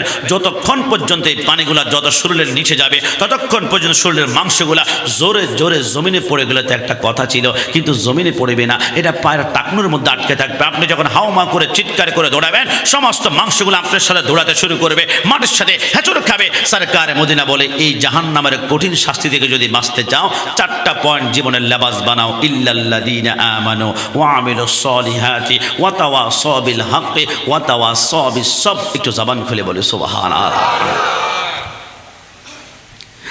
যুবক আমার, পর্দা নিশিন মা বোন, অন্তরের কান লাগাতে হবে। আমি আলোচনা করার পূর্বে একটা সূত্র আপনাদের মস্তিষ্ক দিতে চাই, মনে রাখতে হবে। আটলান্টিক মহাসাগরে বলেন, প্রশান্ত মহাসাগরে বলেন, বঙ্গোপসাগরে বলেন, কর্ণফুলী নদী বলেন, পদ্মা, মেঘনা, যমুনা বলেন, তামাম দুনিয়ার পানিগুলো যদি জাহান্নামের মধ্যে ছড়ে দেওয়া হয়, জাহান্নামের আগুনের বিন্দুমাত্র তাপ কমবে না, কমবে না, কমবে না। তবে আল্লাহর কসম করে বলি, আল্লাহ রসুল আব্বা আম্মার মোহাব্বত নিয়ে এক ফোঁটা চোখের পানি যদি চোখ থেকে বের হয়ে যায়, ওই এক ফোঁটা চোখের পানি জাহান্নামকে ঠান্ডা করে আমার আল্লাহ জান্নাতের বাগান বানিয়ে দিবে। জোরে জোরে বলি সুবহানাল্লাহ। আরে যুবক আমার, এই দুনিয়ার জমিনটা অনেক সহজ। যদি চারটা আমল জিন্দেগিতে করতে পারো, ইল্লাল্লাযীনা আমানু, প্রথমে ঈমান আনতে হবে, ঈমান আনার পরে ওয়ামিলুস সলিহাতি, নেক আমল করতে হবে। আমি নেক আমলের কয়টা পয়েন্ট বলবো জানি না, দুনিয়ার জমিনের নামাজ, রোজা, হজ, যাকাত, অসংখ্য নেক আমল আছে। তবে কিয়ামতের ময়দানে একটি যখন নেক আমল তোমার কাছে চাওয়া হবে, কিয়ামতের ময়দানে নেক আমলের জন্য মানুষ হাওমাও করবে, কান্না করবে। দুনিয়ার জমিনে অন্যতম একটা নেক আমল হচ্ছে হুকুকুল বিল ওয়ালিদাইন, আব্বা আম্মার হক আদায় করা, আব্বা আম্মার খেদমত করা। আজকে থেকে সারা জীবন শুনলাম জান্নাতের চাবি হচ্ছে নামাজ, নামাজ, নামাজ, কিন্তু গোটা জান্নাতটাই হচ্ছে মায়ের কদম তলে। একটু জবান খুলে বলে সুবহানাল্লাহ। আমি জানি না আমার যুবক ভাইয়ারা আমি আপনাদেরকে বোঝাতে পারবো কি না। আমি সেই মা বাবার কথা আপনাদেরকে বলছিলাম, যেই মা যেই বাবা রাতের বেলায় মিলন করার পরে আমার বাবার এক ফোঁটা বীর্যের কৌঠি বাগার একটা শুক্রাণু গিয়ে আমার মায়ের রেহেমের ভিতরে দিয়ে মায়ের পেটের মধ্যে যখন চলে গেল, 40 দিন যাওয়ার পরে মায়ের পেটের মধ্যে ওই ছোট্ট বীর্যটার বীর্য থাকেই না, এটা রক্ত হয়ে যায়। ওই রক্তের উপরে 40 দিন যাওয়ার পরে এটা রক্ত থাকেই না, ওইটা মাংসের টুকরা হয়ে যায়। ওই মাংসের টুকরার উপরে 40 দিন যাওয়ার পরে এটার মাংসের টুকরা থাকে না, ওইখান থেকে দুটা চোখ বের হয়। ওই চোখের উপরে 40 দিন যাওয়ার পরে সেইটা চোখ থাকে না, ওইখান থেকে দুইটা পা বের হয়। পায়ের উপরে 40 দিন যাওয়ার পরে সেইখান থেকে হাত বের হয়। ওই হাতের উপরে 40 দিন যাওয়ার পরে এবার মাথা এবং চুলগুলা বের হয়। 10টা মাস 10 দিন হয়ে যাওয়ার পরে আমার আল্লাহ বলে, জিবরাইল যাও যাও, আমার বান্দা 10 মাস 10 দিন পরিপূর্ণ হয়ে গিয়েছে, আমার বান্দা একটু পরে দুনিয়ার জমিনে যাবে। তবে জিবরাইল আমার বান্দা মায়ের পেটের মধ্যে কেমন পজিশনের মধ্যে রয়েছে একটু দেখো না। জিবরাইল বলে, আল্লাহ আপনার বান্দার 2টা পা মায়ের পেটের নিচের দিকে দেখা যায় আর মাথাটা উপরের দিকে দেখা যায়। আমার আল্লাহ বলে না, আমার বান্দার 2টা পা যদি মায়ের পেটের নিচের দিকে তাকে হসপিটালে নেওয়ার পরে আমার বান্দার 2টা পা ধরে কোনো নার্স যদি টান দিয়ে মায়ের পেট থেকে বের করতে চায়, উল্টা দিকে আমার বান্দার 2টা হাত ভেঙে যাওয়ার সম্ভাবনা রয়েছে। আরে জিবরাইল যা, আমার বান্দার কোমর ধরে মাথাটা নিচের দিকে নামাও আর পাগুলো উপরের দিকে ওঠাও। জিবরাইল বলে, দেরি না করে আল্লাহর নির্দেশ পেয়ে বান্দার কোমর ধরে যখন তার মাথাটা নিচের দিকে নামায়, পাগুলো উপরের দিকে ওঠায়, বান্দার কচি কোমর ধরার কারণে বান্দার কচি কোমরটা টনটন করে ব্যথা করে। ওই ব্যথাটা সহ্য করতে না পেরে আপনি আমি স্টেজে যারা আছি আল্লাহর কসম প্রত্যেকে মার কোলে যাই, ধাম করে আমরা একটা লাথি মারি। ওই লাথিটা সহ্য করতে না পেরে অনেক মা হাসপাতালের বেডের মধ্যে মৃত্যুবরণ করে, অনেক মা জ্ঞান হারিয়ে ফেলে। সন্তান দুনিয়ার জমিনে আসার পরে সন্তানের কোনো জ্ঞান নাই, জ্ঞান নাই, মার কোনো জ্ঞান নাই। আসমানের ফেরেশতারা কান্না শুরু করে, আল্লাহ মনে হয় মা সন্তান 2জন মৃত্যুবরণ করেছে। আমার আল্লাহ বলে না, সন্তান জন্ম দেওয়ার সময় মা সন্তান 2জন যদি মৃত্যুবরণ করে, জিবরাইল তামাম দুনিয়া তো মরুভূমি হয়ে যাবে। জিবরাইল মেডিকেল সায়েন্স ব্যবহার করো। আল্লাহ এটা আবার কেমন? আমার আল্লাহ বলে, যে সন্তানটা কান্না করে না তার পিঠের মধ্যে 3বার 3টা আঙ্গুল দিয়ে ঘষা মারো। জিবরাইল বলে, 1বার ঘষা মারে, 2বার ঘষা মারে, 3বার ঘষা মারতে দেরি হয়। সন্তানটা যখন ওয়া ওয়া করে কান্না শুরু করে, যেই মাকে ইঞ্জেকশন দিলে জ্ঞান ফেরানো যায় না, যেই মাকে ধাক্কা দিলে জ্ঞান ফেরানো যায় না, আল্লাহর কসম সন্তানের ওয়াও কান্নাটা মায়ের কানে যেতে দেরি হয়। মায়ের জ্ঞানটা ফিরতে 1টা সেকেন্ড সময় লাগে না। একটু জবান খুলে বলি সুবহানাল্লাহ। আরে যুবক আমার, আমি কোন মায়ের সাথে গাদ্দারি করি না, আল্লাহর কসম করে বলি, যেই মার স্তন থেকে দুনিয়াতে আসার পরে আমরা একটানা 2 বছর দুধ পান করেছি। আপনি বলেন গোলাম রাব্বানি কাশিমি, আমি কতটুকু আর দুধ পান করেছি? অল্প অল্প করে আমি সামান্য করে দুধ পান করেছি। আর বাদ দাও না তুমি 2 বছরের দুধগুলা।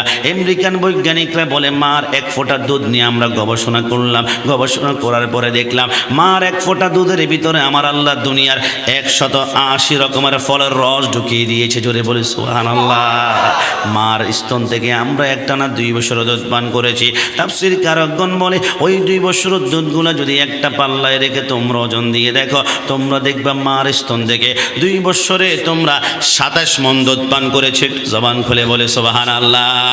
আরে আমার পড়ে ছড়ের বেড়া, আমি কোন মাকে নিয়ে কথা বলছি? আল্লাহর ইজ্জতের কসম কসম করে বলি, এই যে আমি গোলাম রাব্বানি কাশিমের চেয়ারের মধ্যে বসলাম, রিসিভ করা হলো, খাওয়া দাওয়া করা হলো, আমি মাঝে মাঝে চিন্তা করি সম্মান কোত্থেকে? না, সার্টিফিকেট দিয়ে সম্মান পাওয়া যায় না, দুনিয়ার এলম দিয়ে পাওয়া যায় না, কণ্ঠ দিয়ে পাওয়া যায় না, জোশ দিয়ে কথা বললে পাওয়া যায় না। এই চেয়ারের মধ্যে বসেছি, আমি আমার কথা বলি, আমার আব্বা আম্মার দোয়া ছাড়া আমি কোনোদিন এই চেয়ারের মধ্যে বসতে পারতাম না। কারণ যতবারই আমি ঘর থেকে বের হই, আব্বা আম্মার কদমের মধ্যে আমার দুইটা ঠোঁট লাগিয়ে আমি চুমু দিয়ে যখন ঘর থেকে বের হই, আমি দেখলে আব্বা আম্মার কদমে ঠোঁট লাগাতে দেরি হয়, আব্বা আম্মার চোখের পানিগুলো টপ টপ করে মাথার মধ্যে পড়ে, মাথাটা শীতল হয়ে যায়। ওই যে আব্বা আম্মার চোখের পানি, এটা আমাদের জন্য দোয়া। এই দোয়ার বদৌলতে চেয়ারে আমরা বসেছি। এরে আমার যুবক ভাইরা, ডাক্তার হতে চাও, ইঞ্জিনিয়ার হতে চাও, ব্যারিস্টার হতে চাও, দুনিয়ার জমিনে অসংখ্যবার কোরআন খতম পড়িয়েছ, খতমে বুখারী পড়েছ, আল্লাহর ওলির কদমে গিয়েছ, তোমাকে স্যালুট জানাই, ধন্যবাদ। কোনোটার বিরোধী আমি না। কিন্তু তুমি কি জানো দুনিয়ার সবচেয়ে দোয়া কবুল হওয়ার সেন্টার পয়েন্ট হচ্ছে তোমার মা আর তোমার বাবা। আল্লাহর ইজ্জতের কসম করে বলি, আল্লাহর নবী সরকারে মদিনা বলে, পৃথিবীর জমিনে 3 ব্যক্তির দোয়া আমার আল্লাহ কোনোদিন খালি ফিরান না।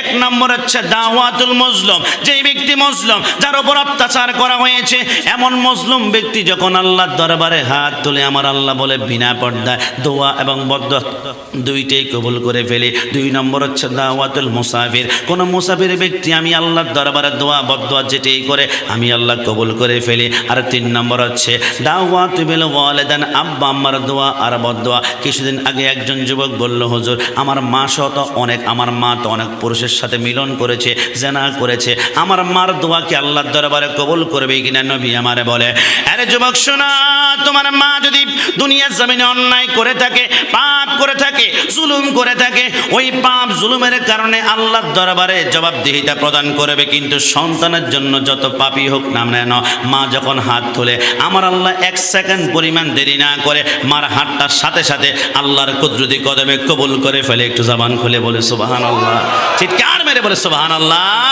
মায়েরি পদ তলে, মায়েরি পদ তলে সন্তানের জান্নাত মিলে, সে কথা মোদের রাসূল বলে। যারা পরিমাণ মার পদে মোহাব্বত থাকলে সবাই এক আওয়াজে বলবেন, মায়েরি পদ তলে, মায়েরি পদ তলে সন্তানের জান্নাত মিলে, সে কথা মোদের রাসূল বলে, সে কথা মোদের রাসূল বলে। নামাজ বেহেশতের চাবি,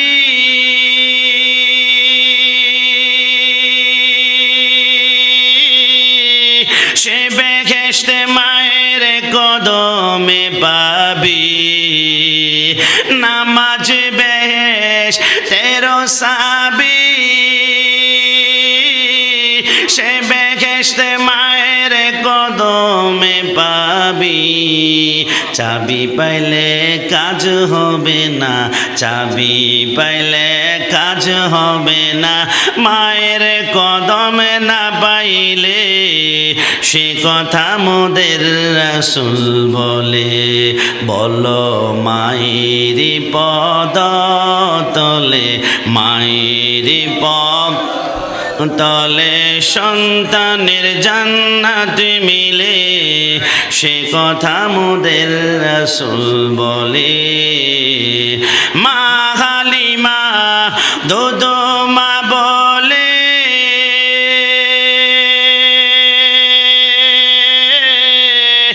আমার রাসূল বসতে দিলেন পাগড়ি খুলে। সুবহানাল্লাহ। মা হালিমা দোদমা বলে, আমার রাসূল বসতে দিলেন পাগড়ি খুলে। উম্মতকে শিক্ষা দিয়েছেন, উম্মতকে শিক্ষা দিয়েছেন মোদের প্রিয় রাসূলে, সে কথা মোদের রাসূল বলে। বলো মায়েরি পদ তলে, মায়েরি পদ বদলে সন্তানের জান্নাত মিলে, সে কথা মোদের রাসূল বলে।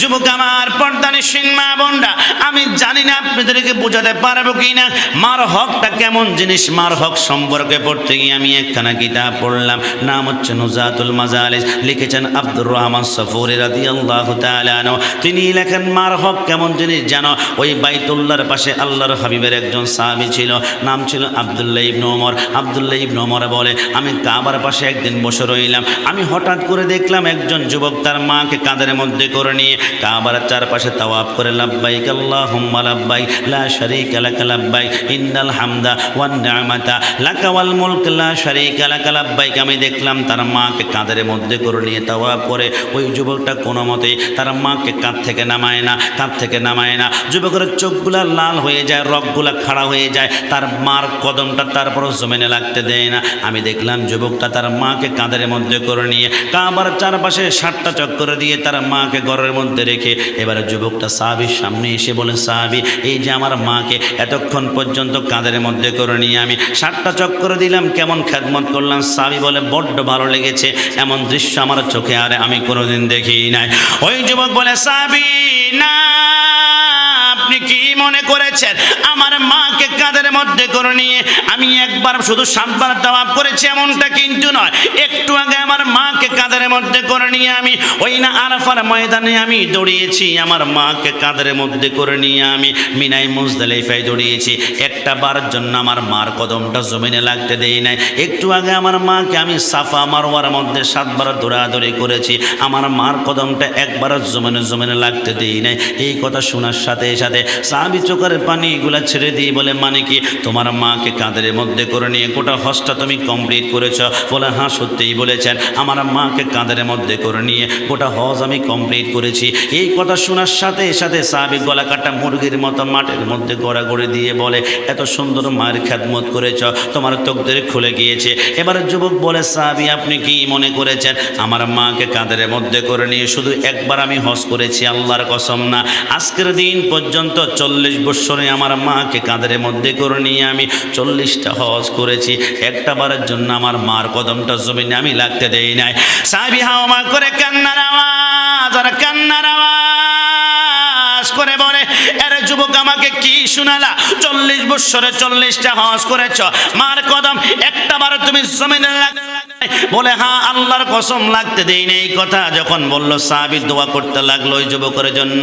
এবারে যুবক বলে, সাহাবী কষ্ট নেবেন না, এবারে ছোট্ট একটা প্রশ্ন, এই যে আমার মাকে 40 বছর কাঁধের মধ্যে করে নিয়ে আমি 40টা হজ করলাম, এখন কি আমার মার হক আমি আদায় করতে পেরেছি কিনা? এই কথা শোনার সাথে সাথে সাহাবী চোখের পানিগুলা মুছে চোখগুলো লাল করে বললেন, আরে যুবক, মার হকের কথা আরেকবার প্রশ্ন করলে আমি মুখটা পিরাই ফেলবো, তোমার সাথে আর কোনো কথা হবে না। যুবক বলে, বুঝতে পারলাম না, আমার মাকে আমি 40 বছর কাঁধের মধ্যে করে নিয়ে বুঝি এখনো হক আদায় হয় নাই? ওই সাহাবী চোখের পানিগুলা ছেড়ে দিয়ে বলে, 40 বছরে মাকে কাঁধের মধ্যে করে নিয়ে 40টা হজ করেছ, মার হক তো দূরের কথা, অনেক দিন পরে তোমার মা দেখে যে তোমার দিকে তাকিয়ে একটা মুস্কি হাসি দেয়, ওই মুস্কি হাসির হকটাও তুমি এখনো আদায় করতে পারো না। একটু জবান খুলে বলি সুবহানাল্লাহ। জান্নাতের চাবি আমার মা, ও মা গো, জান্নাতের চাবি আমার মা। কোনো সন্দেহ আছে? না না, একটু জবান করলে সন্দেহ আছে। জান্নাতের চাবি আমার মা, ও মা গো, জান্নাতের চাবি আমার মা। সবাই, জান্নাতের চাবি আমার মা, ও মা গো, জান্নাতের চাবি। মা সন্তানের বেহেশত যার যার মায়ের পায়ের নিচে, মা জননী যাহার প্রতি সন্তুষ্ট হইয়াছে, মায় যদি দোয়া করে মাওলারি দরবারে, জান্নাতবাসী কহির মাওলা আমার সন্তানের। সবার আগে মায়ের দোয়া কবুল করেন সেই কিবরিয়া। ডান হাত তুলে বলো ঠিক কিনা। সবার আগে মায়ের দোয়া কবুল করেন সেই কিবরিয়া, মায়ের দোয়া বিফলে যায় না ও মা গো, জান্নাতের চাবি আমার মা। শেষবার মতন জান্নাতের চাবি ও মা গো, জান্নাতের জান্নাতের চাবি আমার মা ও মা গো, জান্নাতের চাবি আমার মা। যুবক আমার একদম সর্বশেষ কথা, তোমাদের কাছে অনুরোধ থাকবে, দুনিয়ার জমিনে সমস্ত ইবাদত করার পরও যদি আব্বা আম্মার সাথে গাদ্দারি হয়ে যায়, ওই ইবাদতগুলা সমস্ত বিনষ্ট হয়ে যাবে। আব্বা আম্মার জবান দিয়ে যদি একবার উফ শব্দ বের হয়ে যায়, কারণ কঠিন কিয়ামতের ময়দানে যখন আল্লাহ 4টে স্টেশন করবেন, একটা হবে মিজান, একটা হবে ফুলসিরাত, একটা হাউজে কাউসার, আরেকটা হবে মাকামে মাহমুদ। আমার আল্লাহ যখন মিজানের পাল্লা নির্ণয় করে ফেলবে, মুকাশাফাতুল কুলুবের মধ্যে লেখে একজন বান্দাকে ডাক দিবে, আইনা আব্দুল্লাহ, এদিকে আসো। বান্দার মিজান নির্ণয় করা হবে। বান্দার মিজানের পাল্লা দেখে সমস্ত ফেরেশতারা অবাক হয়ে যাবে। নেকের পাল্লা বদরি পাল্লার সমান। আল্লাহ একে কি জান্নাতে দিব নাকি জাহান্নামে দিব? আমার আল্লাহ বলে একটু অপেক্ষা করো, কিছুক্ষণ পরে একজন মারাত্মক চেহারার ফেরেশতা ছোট্ট একটা কাগজের টুকরা হাতের মধ্যে নিয়ে এসে ওই বান্দার গুনার পাল্লার মধ্যে যখন ছেড়ে দিবে, গুনার পাল্লাটা ভারী হয়ে যাবে। আমার আল্লাহ বলবে, বান্দাকে গ্রেপ্তার করো, 70,000 জাহান্নামের শিকল তার পায়ের মধ্যে লাগা জাহান্নামের ভিতরে টেনে টেনে নিয়ে যাও। ওই বান্দা কান্না করবে, আল্লাহ আল্লাহ, আমি তো জান্নাতও পাই না জাহান্নামও পাই না, কিন্তু ছোট্ট একটা কাগজের টুকরা আমার গুনার পাল্লার মধ্যে দেওয়ার কারণে গুনার পাল্লাটা ভারী হয়ে আমি জাহান্নামে চলে যাচ্ছি। আল্লাহ, ওই ছোট্ট কাগজের মধ্যে কি লেখা আছে যেটার কারণে আমি জাহান্নামে চলে যাচ্ছি, আমি একটু দেখতে চাই। আমার আল্লাহ একজন বান্দাকে ডাক দিয়ে বলবে, দেখো তোমার কাগজের মধ্যে কি লেখা আছে। বান্দা ছোট্ট কাগজটা খুলবে, হাতের মধ্যে নেওয়ার পরে দেখবে ওই ছোট্ট কাগজে 2টা অক্ষর লেখা আছে, একটা হচ্ছে আলিফ আর একটা হচ্ছে ফা, একটা হচ্ছে আলিফ আর একটা হচ্ছে ফা। আল্লাহ আলিফ আর পা দ্বারা কি বোঝায়? আমার আল্লাহ বলে, দুনিয়ার জমিনে বারবার কোরআনে বলেছিলাম, তোমার কি মনে পড়ে না? ফালা তাকুল লাহুমা উফফিন ওয়ালা তানহারহুমা ওয়া কুল লাহুমা কাওলান কারীমা। এই কালামে জিন্দা কোরআনে হাকিম, হিকমতে ও লায়া জালাস তো কাদিম জামিউল ইলম ফিল কোরআনে হাকিম, তাকাসারান ও আফহামুর রিজালিন। মগজে কোরআন, রূহ ঈমান, জানো দিন, হাসতে হবে রাহমাতাল লিল আলামিন। আমার আল্লাহ বলে, বান্দা বান্দা, ওই কাগজের মধ্যে আলিফ আর ফা লেখা আছে, মানে কি তুমি বুঝতে পারো না? আমি বলেছিলাম দুনিয়ার জমিনে আব্বা আম্মার সাথে এমন করে কথা বলো না, চোখ লাল করে কথা বলো না, যেটার কারণে তোমার আব্বা আম্মার জবান দিয়ে উফ শব্দ বের হয়ে যায়। তোমার কি মনে পড়ে তোমার মার সাথে চোখ লাল করে কথা বলেছিলে, তোমার মাকে দমক দিয়েছিলে, তোমার স্ত্রীকে রাজি করার জন্য মার সাথে চোখ লাল করে গাদ্দারি করেছিলে, তোমার আব্বা আম্মার জবান দিয়ে কোন দিন যে একটা উফ শব্দ বের হয়ে গিয়েছে, আমি আল্লাহর আরশের পায়াগুলা থরথর করে কাঁপতে শুরু করলো। আমি আল্লাহ সব সহ্য করতে পারি, আব্বা আম্মার জবানের উফ শব্দটা আমি আল্লাহ বরদাস্ত করতে পারি না। এরে বান্দা, ওই যে আব্বা আম্মার জবান দিয়ে উফ শব্দ বের হয়ে গিয়েছে, তোমার জিন্দেগির আমল আর আমল নাই, সব বরবাদ হয়ে গিয়েছে। আজকে আব্বা আম্মার জবানের উফ শব্দের কষ্টের কারণে তুমি জাহান্নামের দিকে চলে যাচ্ছে, একটু জবান খুলে বলি নাউজুবিল্লাহ। এটা কোন মা এখন আমরা চিনতে পারলাম না, যেই মায়ের পেটের ভিতরে সর্বোচ্চ খালি জায়গা মাত্র 10 ইঞ্চি জায়গা। বৈজ্ঞানিকরা বলে একজন সন্তান যখন মার পেটের ভিতরে 7 মাস 10 দিন বয়স হয়ে যায়, এই যে মায়ের পেটে 10 ইঞ্চি জায়গা সম্পূর্ণ ভরাট হয়ে যায়, 7 মাস 10 দিনের পরে মায়ের পেটে যাররা পরিমাণ আর কোনো জায়গা থাকে না। বৈজ্ঞানিকরা বলে আমরা চিন্তা করি 7 মাস 10 দিনের মাথা যদি মায়ের পেটটা ভরাট হয়ে যায়, সন্তান তো মায়ের পেটে আরও 3 মাস থাকবে, 3 মাসে 3 ইঞ্চি লম্বা হবে, তাহলে সন্তান যাবে কোথায়? মায়ের পেটটা কি আবার ফেটে যায় কিনা? এবার আমরা মায়ের পেটের মধ্যে একটা মাইক্রোস্কোপ লাগিয়ে রাখলাম, মাইক্রোস্কোপ দিয়ে আমরা দেখি 7 মাস 10 দিনের পরে 8 মাস 10 দিন যখন হবে 1 ইঞ্চি বড় হলে সন্তান যাবে কোথায়? জায়গা তো আর যাররা পরিমাণ নাই, যাররা পরিমাণ নাই। আপনারা দেখবেন মায়ের পেটটা 7 মাস 10 দিনের পরে আস্তে আস্তে করে বড় হয়ে যায়, কারণ সন্তান সেইখানে আর কোনো জায়গা পায় না। বৈজ্ঞানিকরা বলে 8 মাস 10 দিনের পরে সন্তান যখন 1 ইঞ্চি বড় হয়, বৈজ্ঞানিকরা বলে চোখগুলা বড় করে আমরা মায়ের পেটের দিকে তাকাই দেখি, আমরা দেখি বাচ্চাটা কতক্ষণ ডানে যাওয়ার চেষ্টা করে, ডানে কোনো জায়গা নাই, বামে যাওয়ার চেষ্টা করে, বামে কোনো জায়গা নাই, সামনে যাওয়ার পিছনে যাওয়ার চেষ্টা করে, কোনো জায়গা যখন পাই না, সন্তানের নিঃশ্বাস বন্ধ হয়ে যাওয়ার অবস্থা হয়ে যায়। ওই বাচ্চাটা কষ্ট সহ্য করতে না পেরে ধাম করে মার কলেজা বরাবর এত জোরে তুমি আর আমি গোলাম রাব্বানী কাশমি প্রত্যেকে লাথি মেরেছিলাম। আল্লাহর কসম করে বলি মার কলেজাটা ডাইরেক্ট 1 ইঞ্চি উপরের দিকে উঠে যায়। মা কলেজার মধ্যে চাপ দিয়ে ধরে বলে, স্বামী আমার, স্বামী, স্বামী আমার। মার মুখের মধ্যে খাওয়া থাকলে খাওয়া পড়ে যায়, পানি থাকলে পানি পড়ে যায়। মা চিতই শুয়ে পড়ে, স্বামী আমার কলেজে কেমন যেন টন টন করে ব্যথা করে, আমি মনে হয় বাঁচবো না, কারণ আপনি আর আমি যখন লাথি মেরেছিলাম কলেজাটা 1 ইঞ্চি উপর উঠ থেকে। মা বলে মাঝে মাঝে দেখবেন আপনারা ওয়াইফগুলা বলে আমার নিঃশ্বাস কেমন জানি বন্ধ হয়ে যায়, কিছু আমার খেতে ভাল লাগে না, মাঝে মাঝে মন চায় নিঃশ্বাস আমার আটকে যায়। এবার 9 মাস 10 দিনের মাথা যখন 1 ইঞ্চি লম্বা হয়, আপনি আর আমি মার কলেজার মধ্যে ধাম করে আরেকবার লাথি মারে কলেজা 2 ইঞ্চি উপরের দিকে উঠে যায়। ওই 9 মাস 10 দিনের পরে কোনো মা আর ডানে কাত হয়ে শুতে পারে না, বামে কাত হয়ে শুতে পারে না, কলেজা টন টন করে ব্যথায় করে। কতক্ষণ আর চিত হয়ে শোয়া যায়? 9 মাস 10 দিনের পরে একদিনও রাতের বেলায় মা ঠিক মতো ঘুমাতে পারে না, এলার সাথে দেওয়ালের সাথে ফিলার সাথে হেলান দিয়ে কান্না করে আর আল্লাহর কাছে ফরিয়াদ করে, ওগো আল্লাহ আমার কলেজা খান খান হয়ে যাক, আল্লাহ আমার বাচ্চার কোনো কষ্ট যেন না হয়। পৃথিবীর জমিনে আসার পূর্বে 10 মাস 10 দিন যখন দুনিয়াতে আসবো, মার কলেজায় দাম করে আরেকটা লাথি মারে। বৈজ্ঞানিকরা বলে আমরা বিশ্লেষণ করে দেখলাম মার পেটের ভিতরে থাকা অবস্থায় মার কলেজায় একবার নয়, দুইবার নয়, দুনিয়ার জমিনে প্রতিটা সন্তান অন্ততপক্ষে দুনিয়াতে আসার পরে মার কলেজায় 4500 বার লাথি মেরেছে। আমি গোলাম রাব্বানী কাশিমি চোখের পানিগুলা ছেড়ে ছেড়ে মাঝে মাঝে কাঁদি। আমিও বুঝি আমার মার কলেজায় 4500 বার লাথি মেরেছি, হ্যাঁ মেরেছি।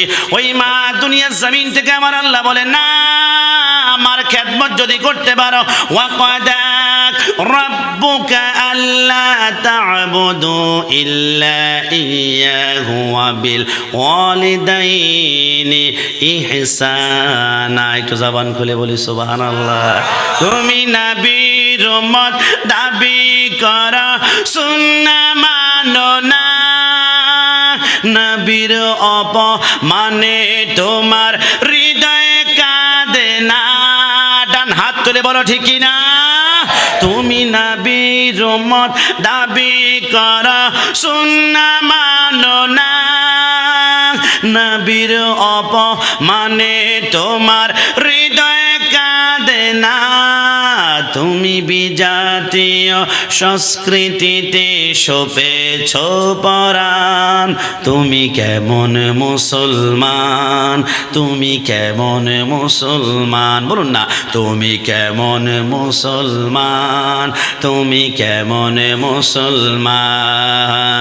নামাজের সাথে নাই পরিচয়, নামাজের সাথে নাই পরিচয়, মানো না কোরআন, তুমি কেমন মুসলমান, তুমি কেমন মুসলমান। তুমি সুদের টাকায় প্রাসাদে গড়, গোশ ছাড়ো না, দিন দুঃখী না খেয়ে মরে কবর রাখো না। ডান হাত তুলে বলো ঠিক কিনা? তুমি সুদের টাকায় প্রাসাদে গড় গোশ ছাড়ো না দিন দুঃখী না খেয়ে মরে খবর রাখো না তুমি গোশ খেয়ে অবিচার কর সাজিয়া প্রদান তুমি কেমন মুসলমান তুমি কেমন মুসলমান বলুন না তুমি কেমন মুসলমান তুমি কেমন মুসলমান কেমন মুসলমান হলাম আব্বা আম্মার সাথে গাদ্দারি বেয়াদবি আরে আব্বা আম্মার সাথে সেই সন্তানই তো বেয়াদবি করবে যার অন্তরে রসুলের এশকে রসুলের মোহাব্বত রসুলের ভালোবাসা থাকবে না বিশ্বাস করুন রসুলের আদর্শ ভালোবাসা যদি অন্তরে গাঁথতে পারেন আব্বা আম্মার সাথে গাদ্দারি করা যাবে না সেই জন্যই আমরা সুন্নিরা বেশি নবী নবী নবী নবী নবী নবী নবী নবী করি আমি কিছুদিন পূর্বে যমুনা সেতু পার হওয়ার পর একটা জেলা আছে এটার নাম হচ্ছে পাবনা জেলা পাবনার কথা আমরা খুব বেশি বলি না পোলাপাই না হাসাহাসি করে কারণ সেখানে আন্তর্জাতিক মানের একটা মেন্টাল হসপিটাল পাগলা গারদ আছে তো আমি যখন পাবনাতে প্রোগ্রামে গেলাম হঠাৎ করে মাহফিলের মধ্যখান থেকে একজন যুবক এসে বলল হুজুর আপনারা সুন্নিরা এত নবী নবী করেন কেন কারণ আমাদের চট্টগ্রামের প্যান্ডেলগুলা 100% থাকে আহলে সুন্নাত ওয়াল জামাতের আকীদা আর আউট ডিস্ট্রিক্টে গেলে পশ্চিমবঙ্গে উত্তরবঙ্গে গেলে বিভিন্ন কওমি থাকে জামাত থাকে শিবির থাকে শিয়া থাকে আহলে হাদিস থাকে অনেক বিশাল প্যান্ডেল তবে ওই প্যান্ডেলের যশ পাওয়া যায় না মোহাম্মত পাওয়া যায় না এশক পাওয়া যায় না হঠাৎ করে একজন যুবক বলল হুজুর এত নবী নবী করেন কেন আপনারা সুন্নিরা আমি বললাম ভাই নবী নবী না করে কি করলে তোমার থেকে ভালো লাগবে আমাকে একটু বলো বলো হুজুর নবী নবী না করে বেশি বেশি নামাজ করুন নামাজ করুন আমি মুস্কি হেসে বললাম নবী নবী না করে নামাজ করলে তুমি বড্ড খুশি হবে বললো হ্যাঁ আমি বললাম আল্লাহর কসম এই মুহূর্তে প্রমাণ করব গোটা নামাজটাই হচ্ছে নবী নবী নবী নবী নবী নবী জোরে বলে সুবহানাল্লাহ বলে কেমন ভাবে আমি বললাম তাহলে তোমাকে একটু প্রশ্ন করে বলো ফজর নামাজ কত রাকাত বললো 4 রাকাত আমি বললাম কেমন ভাবে বললো হুজুর প্রথম 2 রাকাত সুন্নাত এরপরে 2 রাকাত ফরজ আমি বললাম তাহলে তোমাকে মনে রাখতে হবে সুন্নাত মানে নবী ফরজ মানে আল্লাহ সুন্নাত মানে নবী ফরজ মানে আল্লাহ ওগো আল্লাহ আমি গোলাম রাব্বানি কাশিমের কোনো মতে বুঝে আসে না প্রথম সুন্নাত নবী কেন আগে আসবে প্রথম তো ফরজ আপনি আল্লাহ আগে আসবেন এরপর সুন্নাত নবী তো পরে যাবে আল্লাহ মাঝে মাঝে আমরা পোস্টারে নারায়ে তাকবীরের পরে নারায়ে রিসালাত লিখি যে আমাদেরকে বিদআতি বলা হয় আমরা নাকি আল্লাহর সাথে নবীকে শিরিক করে আল্লাহ অন্ততপক্ষে আমরা আল্লাহু আকবার তো আগে বলি ইয়া রাসূলুল্লাহ তো পরে বলি কিন্তু আল্লাহ আপনি কি করলেন ফজর নামাজে ডাইরেক্ট সুন্নাত নবীকে আগে নিয়ে আসলেন ইয়া রাসূলুল্লাহকে আগে নিয়ে আসলেন আর আল্লাহু আকবার স্লোগান আপনি নিজে পরে চলে গেলেন আল্লাহ আপনার উপর বাতিলরা কোন আবার ফতোয়াবাজি শুরু করে কিনা আমার আল্লাহ বলে এই যারা গোস্তাক রাসূলের তো গাদ্দার তবে হ্যাঁ আমি আল্লাহ কেন প্রথমে সুন্নাত এনেছি এর কারণ আছে আল্লাহ কারণ কি আমার আল্লাহ বলে নবীকে আগে দিয়েছি কেন জানো হে বান্দা ফজরের সময় ঠান্ডা পানি দিয়ে ওযু বানিয়ে কোথায় যাও মসজিদে কেন যাও নামাজ পড়ার জন্য নামাজ কেন পড়বা আসসালাতু মিফতাহুল জান্নাহ নামাজ হচ্ছে জান্নাতের চাবি আমার আল্লাহ বলে ও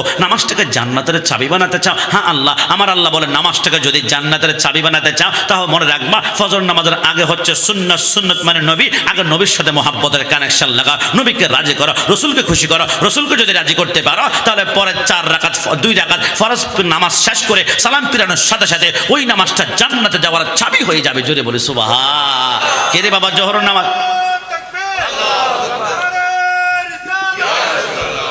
কিরে বাবা জোহর নামাজ পড়তে গেলাম জোহর নামাজের আগে 4 রাকাত সুন্নাত আল্লাহ ঘটনা কি আমার আল্লাহ বলে ঘটনা সেম আগে নবীকে দিয়েছি কেন জানো আগে নামাজ পড়তে এসেছো আগে আমার নবীর সাথে মোহাব্বতের কানেকশন লাগা নবীকে রাজি করো ওই নবীকে রাজি করার জন্যই তো আজকে আমাদের গাউসিয়া কমিটি বাংলাদেশের অধীনে মিলাদুন নবীর মাহফিল হয় কারণ খোদা কি রেদা চাহতা হে দো আলম খোদা চাহতা হে রাজায়ে মোহাম্মদ तमाम দুনিয়া চায় আল্লাহকে রাজি করতে আর আল্লাহ চায় একজনকে তিনি হচ্ছেন হাবিবে কিবরিয়া আমার আল্লাহ বলে জোহর নামাজে আগে সুন্নাত দিয়েছি আগে আমার বন্ধুকে রাজি করো বন্ধুকে যদি রাজি করতে পারো এরপর 4 রাকাত জোহর নামাজের সালাম ফিরাও ওই নামাজটা জান্নাতের তালা খোলার চাবি হয়ে যাবে জোরে জোরে বলে সুবহানাল্লাহ কে রে বাবা আসর নামাজ পড়তে গেলাম আসর নামাজের আগে 4 রাকাত সুন্নাত ঘটনা কি আমার আল্লাহ বলে ঘটনা সেম নামাজ পড়তে এসেছো আগে বন্ধুর প্রতি আকীদা বিশুদ্ধ রাখো মোহাব্বত করো রসুলকে নূর মানো হাজির নাজর মানো রসুলের সাথে গাদ্দারি করে নামাজ পড়তে পড়তে কপালে দাগ ফেলে যাবে ওই নামাজ তোমাকে জান্নাতে নয় ওই নামাজ তোমাকে জাহান্নামে নিয়ে যাবে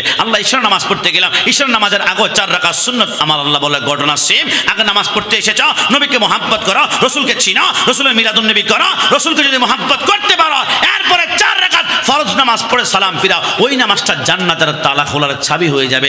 আল্লাহ মাগরিবের সময় কি মোহাব্বত কমে গিয়েছে? আল্লাহ মাগরিবের আগে কোনো সুন্নত নাই কেন?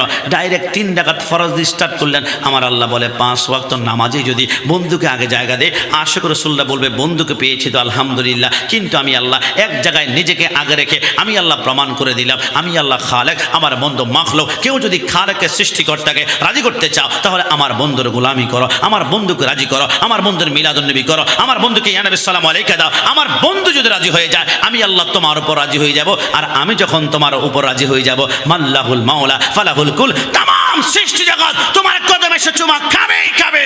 চিৎকার মেরে বলে সুবহানাল্লাহ। এই জন্য আমরা নবী আল্লাহু আকবার ইয়া রাসূল, এই জন্য আমরা নবী নবী করি। কিছুদিন পূর্বে একজন বক্তা বলল আমরা নাকি সরকার মদিনার প্রশংসা করতে করতে আল্লাহর উপরে উঠাই পেলি। নাউজুবিল্লাহ, আল্লাহর কি আমার উপর আছে? আমার আল্লাহ যেইখানে আছেন সেটার নাম লামকান। লামকান মানে যেখানে কাল নাই, স্থান নাই, ডান নাই, বাম নাই, পিছন নাই, সামনে নাই, কিচ্ছু নাই, এটাকে বলা হয় লামকান। আর রসুলের শান, আমি গোলাম রাব্বানী কাশিমি 1 কোটি বছর যদি হায়াত পাই আমি কতটুকু উঠাতে পারবো? বিশ্বাস করেন আল্লাহ যেইখানে নিয়েছে সেইখানে আমরা জীবনে পারবো না। কতটুকু নিয়েছে একটা অনুমান, একটা আইডিয়া আপনাদেরকে। সূরা রহমানে একখানা আয়াত আছে, কুল্লু মান আলাইহা ফান ওয়া ইয়াবকা ওয়াজহু রাব্বিকা যুল জালালি ওয়াল ইকরাম। তাম দুনিয়া যখন নস্বাত হয়ে যাবে কেমন ভাবে? ইদাস সামাউ ফাতারাত ওয়া ইদাল কাওয়াকিবু তাসারাত, আসমানের সমস্ত আসমানগুলো ভেঙে পড়ে যাবে।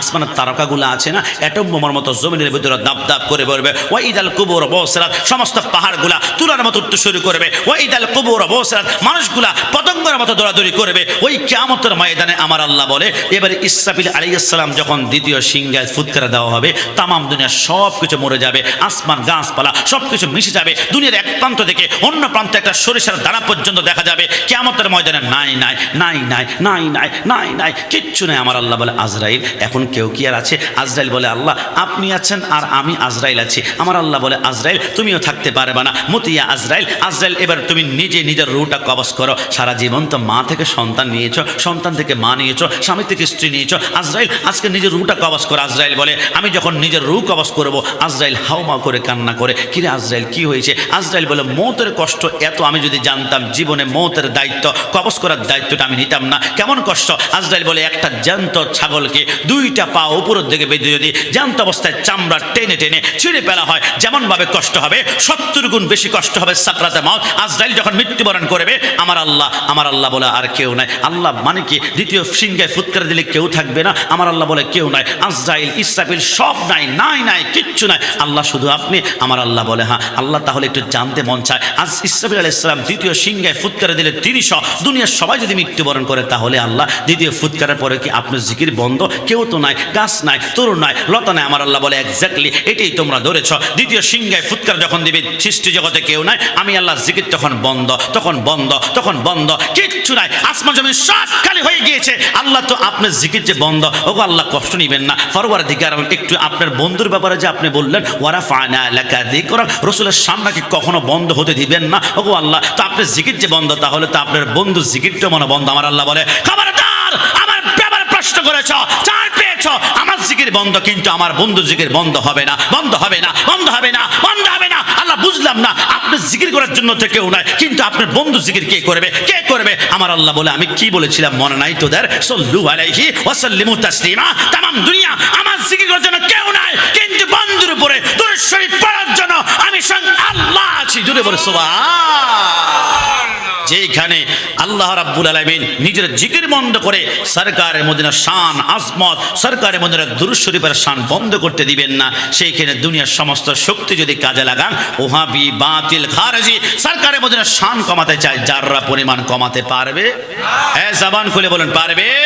সেই জন্য মাঝে মাঝে আমরা বলি কোরআনের কথাগুলো, হাদিসের কথাগুলো মাইনা মাইনা চইল, ও হাবিবালানা সুন্নি হইয়া থাইকো, ও হাবিবালানা সুন্নি হইয়া থাইক। কি আপনারা ভয় পাচ্ছেন? কোনো সমস্যা আছে? তো যেটা ভালো না সেটাকে তো ভালো না বলতে হবে, যেটা ভালো সেটাকে ভালো বলতে হবে। কারণ দুনিয়ার জমিনে 73টা দল হবে উম্মতে মুহাম্মাদি, একটা দল জান্নাতে। হাদিসে মোবারকে স্পষ্ট হয়ে এসেছে ওই দলের নাম মা আনা আলাইহি ওয়া সাহাবী। মুফাসসিরিনে কেরামগণ, মুহাদ্দিসিনে কেরামগণ ব্যাখ্যা করে বলেন ওই দলটার নাম হচ্ছে আহলে সুন্নাত ওয়াল জামাত। আর ছোট্ট ভাষা বলা হয় সুন্নি। একমাত্র একটা দল জান্নাতে যাবে, এটা হচ্ছে সুন্নি। তো আমরা যেহেতু ভালো, আমরা যেহেতু জান্নাতে যাব, আমাদের পরিচয় দিতে আমাদের কখনো ভয় লাগতে পারে? হ্যাঁ, জবান খুলে পারে? তো সুন্নি পরিচয় যদি খুশি হয়ে থাকেন তাহলে মন খারাপের বিষয় না। সুন্নি পরিচয় খুশি হয়ে থাকলে প্রত্যেকে জবানটা খুলবেন। কোরআনের কথাগুলো, হাদিসের কথাগুলো মাইনা মাইনা চইল, ও হাবিবালানা সুন্নি হইয়া থাইকো, ও হাবিব সুন্নি হইয়া। নামাজ রোজা ইমান তাজা করিবা সকলে, ওলি আল্লাহ গাউস কুতুব সবাই নামাজ পড়ে। সত্যিকার অর্থে বলুন 5 ওয়াক্ত নামাজ পড়তে চাই কি চাই না? না 2 হাত তুলে দেখান চাই কি না? নামাজ রোজা ইমান তাজা করিবা সকলে, ওলি আল্লাহ গাউস কুতুব সবাই নামাজ পড়ে। জান্নাতের চাবি নামাজ, জান্নাতের চাবি নামাজ, নবীর প্রেমে পড়িও, ও হাবিবালানা সুন্নি হইয়া থাইকো, ও হাবিব সুন্নি হইয়া। নবীকে মাটি বলে ও হাবি যারা, নূর নালা নূর নবী বলেন আল্লাহ তাআলা। ডান হাত তুলে বলো ঠিক কি না? নবীকে মাটি বলে ও হাবি যারা, নূর নালা নূর নবী বলেন আল্লাহ তাআলা। নবীর নূরে সবই পয়দা, ওরে নবীর নূরে সবই পয়দা, হাদিস খুইলা দেখো, ও হাবিবালানা সুন্নি হইয়া থাইকো, ও হাবিবালানা সুন্নি। মৃত্যুর আগ পর্যন্ত সুন্নি পরিচয় বেঁচে থাকতে পারে। সবাই জবান খুলে বলি আমিন। তুমি দাঁড়াও তো ছোট্ট বাবু, দাঁড়াও, দাঁড়াও না, দাঁড়াও, দাঁড়াও। তুমি সুন্নি না ওহাবি? সুন্নি। তোমার 500 টাকা দিব, ওহাবি হইবে? অবস্থাটা আপনি দেখছেন? এই অল্প বয়সে মোহাব্বত নিয়ে সে ওহাবি বুক ফেলে বলা ফেলছে। আমি তাকে কোনো শেল্টারে দিই না, আগে থেকে ঠিক করে নে, বসো, আগে থেকে ঠিক করে নে, ডাইরেক্ট সুন্নি বুক ফুলে বলে বলছে। কারণ কি জানেন?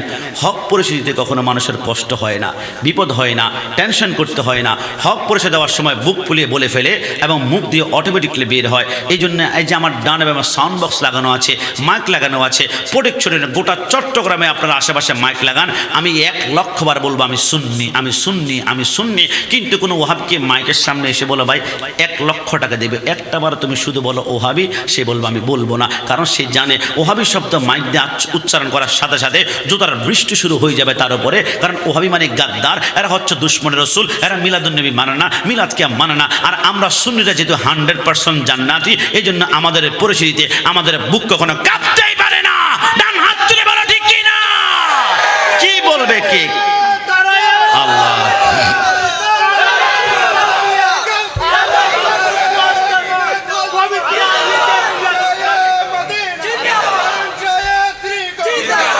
আসতে ভাই, আমার গাড়িটা ভাঙবো রে ভাই। তোমরা যা শুরু করছো জজবা, বুঝছো? সরকারে মদিনার প্রেম মোহাব্বত অন্তর রাখলে আপনার সন্তান কোনোদিন জঙ্গি হবে না, আর কোনোদিন আব্বা আমার সাথে গাদ্দারি করবে না। কারণ কি জানেন? আমি মাঝে মাঝে চিন্তা করি, আমার মাকে গালি দিলে আমি বলি দোস্ত আমার মাকে গালি দিস, কিন্তু আমার মাকে 1 বার 2 বার গালি দিয়ে সহ্য করেছে, 3 বার গালি দিলে আমি সহ্য না করে দাম করে ঘুষি মারলাম। এরকম অনেক রেকর্ড আছে। মাকে গালি দিয়েছে, দাম করে ঘুষি মারে নাক ফাটাই ফেললো, 1 লক্ষ টাকা জরিমানা আর 2 মাসের জেল হয়ে গেল। কিরে দোস্ত তোর কি হলো? তোর মাকে গালি দিলে টাকা জরিমানা দিতেও রাজি, জেল খাটতেও রাজি, কিন্তু ওই মা থেকে তো আমি রসুলকে বেশি ভালোবাসতে হবে, ওই মা থেকে তো আওলাদ রসুলকে বেশি ভালোবাসতে হবে। তোমার মাকে যদি গালে দিলে মাথার সেন্টিমেন্ট গরম হয়ে যায়, তাহলে আওলাদ রসুলের বিরুদ্ধে কথা বললে তোমার গায়ের পশম দাঁড়াতে হবে, রক্তে টকবক করে আগুন ধরতেই হবে। কথা বলুন ঠিক কিনা? এই কথা আমি কেন বললাম? কারণ 3-4 দিন পূর্বে আমি আপনাদের চট্টগ্রাম চর পাথরঘাটা নামে একটা জায়গা আছে কর্ণপল্লীতে, আমি গেলাম। হঠাৎ করে একজন যুবক আমাকে মধ্যখান থেকে মাঝে মাঝে প্রশ্ন দিয়ে এরকম হয়ে থাকে, বলে হুজুর আপনারা এই যে আল্লামা সৈয়দ মোহাম্মদ তহের শাহ মাদ্দাজিলুল্লাহ আলীকে আপনারা আওলাদ রসুল বলেন, এই আওলাদ রসুল কোত্থেকে আসলে আমার তো বুঝে আসে না। আমি বললাম কেন বুঝে আসে না? আমাকে একখানা আয়াত সে শোনায়, মা কানা মুহাম্মাদুন আবা আহাদিম মির রিজালিকুম ওয়ালাকিন রাসূলুল্লাহি খাতামান নবীন। রব্বুল আলামিন সরকারে মদিনার ঘরে যে সন্তানগুলা ছেলেগুলা এসেছে, প্রত্যেকটা সন্তানের বিবাহ করার আগেই মৃত্যুবরণ করেছে, বিবাহ করার আগেই মৃত্যুবরণ করেছে। তো হুজুর রসুলের ছেলে সন্তান কেউ যদি বিবাহ করে নাই, বিবাহ করলে বংশ বিস্তার হবে, তারপরও না আওলাদ আসবে, তো রসুল্লাহর কোনো ছেলে যদি বিবাহই করে নাই, আওলাদ আসলো আবার কোত্থেকে? আমি বললাম তাহলে তোমার সূত্র ভুল আছে, তুমি মনে করেছ আমি গোলাম রাব্বানী কাশেমের বংশটা যেমনভাবে রসুলের বংশ তেমন, তুমি মনে করেছ আমার বংশ হচ্ছে ছেলের মাধ্যমে। কারণ আমার যদি ছেলে না হয় মানুষ বলবে কি, হ্যাঁ এত টাকা, এত পয়সা, এত গাড়ি, এত বিল্ডিং, লোকটা নির্বংশ, একটা ছেলে নাই, এত টাকা দিয়ে কি করবে? তুমি মনে করেছো রসুলের বংশ ছেলের মাধ্যমে। আরে না, আমার আর রসুলের ভিতরে তফাৎ থাকতে হবে। কারণ রসুল বলেছেন আইয়ুকুম মিসলি, তোমাদের মধ্যে কে আছে আমার মতো? আমি তোমাদের মতো হতে পারি না। তাহলে বোঝা গেল আমার বংশ হচ্ছে ছেলে, রসুল্লাহর বংশ যদি ছেলের মাধ্যমে হয়, রসুল আর আমার ভিতরে কোনো তফাৎ থাকলো না। এই জন্য আমার রব্বুল আলামিন বলে তামাম দুনিয়ার বংশ হচ্ছে ছেলের মাধ্যমে, একমাত্র রসুল্লাহর বংশ গোটা পৃথিবী একমাত্র হচ্ছে মেয়ে মা ফাতেমার মাধ্যমে। জোরে বলে সুবহান। এরপরও যদি তোমাদের প্রমাণ লাগে, না মানি না, আওলাদ রসুলের প্রমাণ দিতে হবে, তো আমরা আওলাদ রসুলের গোলামি যেতে করেছি। আওলাদ রসুল এখনো এবার হুজুর কেবলা যখন এসেছে, আমরা গাড়িটা তো ভয়ও ধরি না, কারণ কোনো বেয়াদবি হয়ে যায় কিনা। ওই গাড়ির চাকার নিচ থেকে ধুলাবালিগুলা উঠে, ওই ধুলাবালির সামনে গিয়ে আমরা নিঃশ্বাস টানি, কারণ সুহবতে সলেহ তোরা সলেহ কুনার, সুহবতে তলেহ তোরা তলে কুনার। আল্লাহর ওলির গাড়ির চাকার নিচ থেকে ধুলাবালির বরকতটাই আলাদা, নিঃশ্বাস দিয়ে টান দে, এটা আমাদের জন্য পাওয়ার, এটা আমাদের জন্য এলেম, এটা আমাদের জন্য হয়তো আমার নুকটা হতে পারে। ওই আওলাদ রসুলের পাওয়ার, সম্মান, ইজ্জত নিয়ে আমরা বলতে পারি আওলাদ রসুলের কে সাজদা কে বললো আর না বললো, আমরা যার পীরি, আমরা যার মুরিদ, আমরা যার গোলামি করি, আমরা যার মুরিদ হয়েছি, তার সাজদা আমাদের বুকের ভিতরে আমরা হৃদয়ে অঙ্কন করে রেখেছি। 41তম আওলাদের সাজদা তোমাদের লাগবে, তাহলে মাইকের সাউন্ড সামনে, আমার পিছনে, আমার ডানে, আমার বামে, যতটুকু পর্যন্ত যায়, যারা মিলাদুন নবীর মাহফিলকে আজকে তোমরা অস্বীকার করো, আওলাদ রসুলের ব্যাপারে তোমাদের চুলকানি আছে, বিশ্বাস করতে পারো না, তাহলে আমি তোমাদেরকে বলবো নিরপেক্ষভাবে শুনো, আমি প্রমাণ করে দিব আমার মুর্শিদ কেবলা 41তম আওলাদ রসুল কেমন ভাবে। রসুল আকরাম সাল্লাল্লাহু আলাইহি ওয়াসাল্লামকে বেটি মা ফাতেমাতে জাহরা, মা ফাতেমাতে জাহরাকে বেটে ইমাম হুসাইন, ইমাম হুসাইনকে বেটে ইমাম জয়নুল আবেদিন, ইমাম জয়নুল আবেদিনকে বেটে ইমাম বাকর, ইমাম বাকরকে বেটে ইমাম জাফর সাদিক, ইমাম জাফর সাদিককে বেটে ইসমাইল, ইসমাইল বেটে কায়েন, কায়েনকে বেটে কাম, কামকে বেটে ওমর, ওমরকে বেটে গাফফার, গাফফারকে বেটে গেসুদারাস, গেসুদারাসকে বেটে মাসওয়ানি, মাসওয়ানিকে বেটে তাকাম্মুস, তাকাম্মুসকে বেটে সৈয়দ ঈসা, ঈসাকে বেটে মাহমুদ, মাহমুদকে বেটে আব্দুর রহিম, আব্দুর রহিমকে বেটে আব্দুর রব, আব্দুর রবকে বেটে আব্দুল জালাল, আব্দুল জালালকে বেটে আব্দুল্লাহ, আব্দুল্লাহকে বেটে গফুর শাহ, গফুর শাহকে বেটে নাপ্পাশা, নাপ্পাশাকে বেটে আমার শামরাত, আমার শামরাতকে বেটে হাজি হাশিম, হাজি হাশিমকে বেটে ইউসুফ শাহ, ইউসুফ শাহকে বেটে আব্দুর রহিম, আব্দুর রহিমকে বেটে সৈয়দ মুসা, মুসাকে বেটে ইলিয়াস শাহ, ইলিয়াস শাহ বেটে খোসাল শাহ, খোসাল শাহকে বেটে শাহ খান, শাহ খানকে বেটে জামান শাহ, জামান শাহকে বেটে সদর শাহ, সদর শাহকে বেটে সৈয়দ আহমদ শাহ সিরকুটি, সৈয়দ আহমদ শাহ সিরকুটিকে বেটে সৈয়দ মোহাম্মদ তৈয়ব শাহ, সৈয়দ মোহাম্মদ তৈয়ব শাহকে বেটে সৈয়দ মোহাম্মদ তাহের সাবিত শাহ। ये सजरा साबित करते हैं हमारे मुर्शिद के बना रसूलुल्लाह 41 আওলাদ। এত দলিল, এত প্রমাণ দেওয়ার পর কোন মানুষের বাচ্চা আওলাদ রাসূলকে নিয়ে আঙ্গুল তুলে কথা বললে আঙ্গুল মুছতে ভেঙ্গে ফেলা হবে না? না তুলে বলো ঠিক কি না?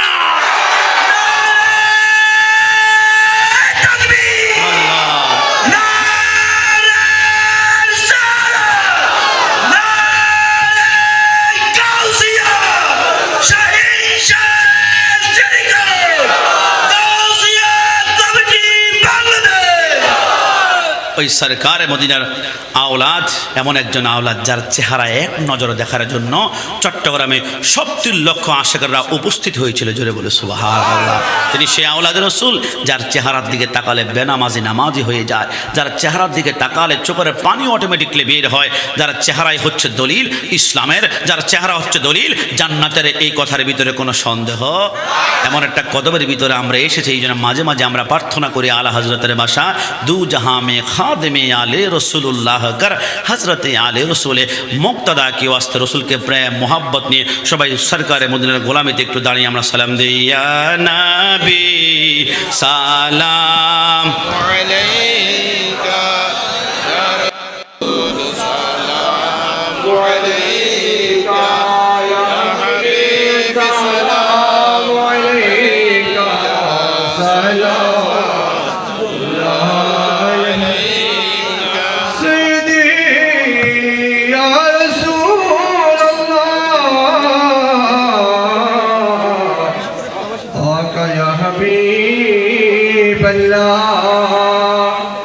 वक्त का चमके सितारा हाजिरी का हो इशारा देख कर रौज़ा प्यारा फिर के उम्मा तुम्हारा या नबी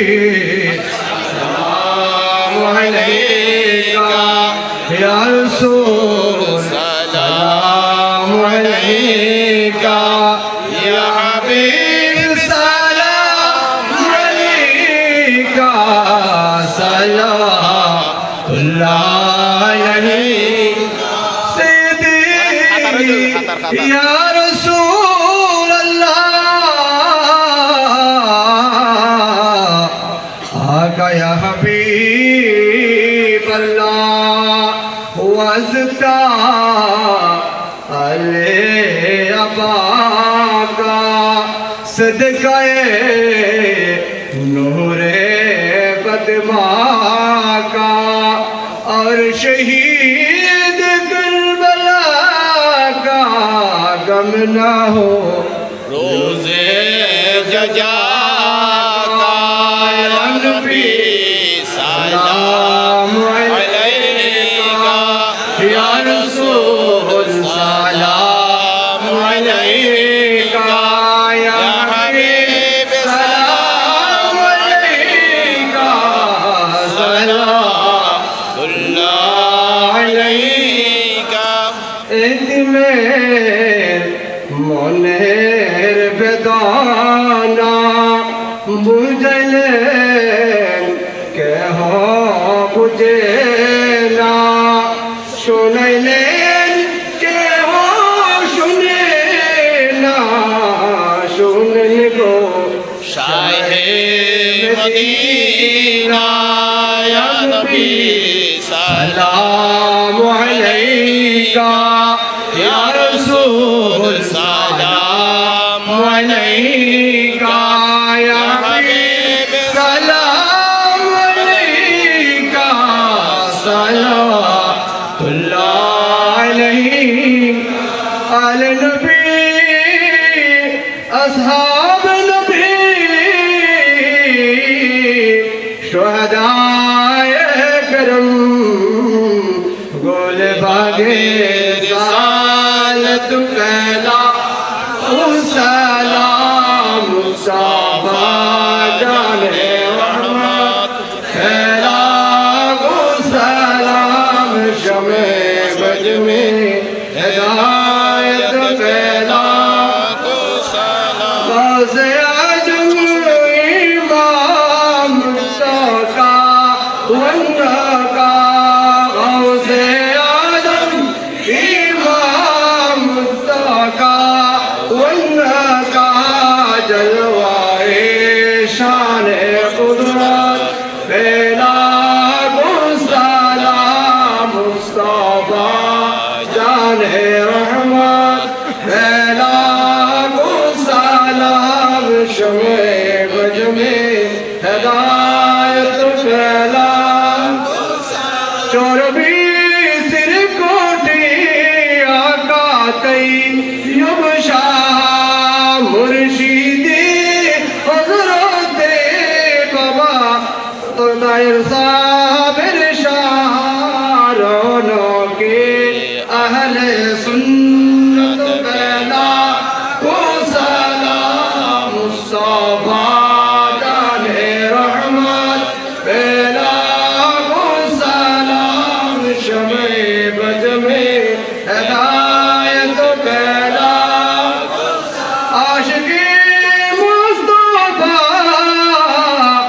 आलम गज़िशेर बंगला उन इमामे अहले सुन्नत फैला उन सलाम मुस्तफा जाने रहमत फैला उन सलाम शमे बजमे हदायत फैला मदीने के चाँद हजारों सलाम मदीने के चाँद लाखों सलाम मदीने के चाँद करोड़ों सलाम मदीने के चाँद करोड़ों सलाम।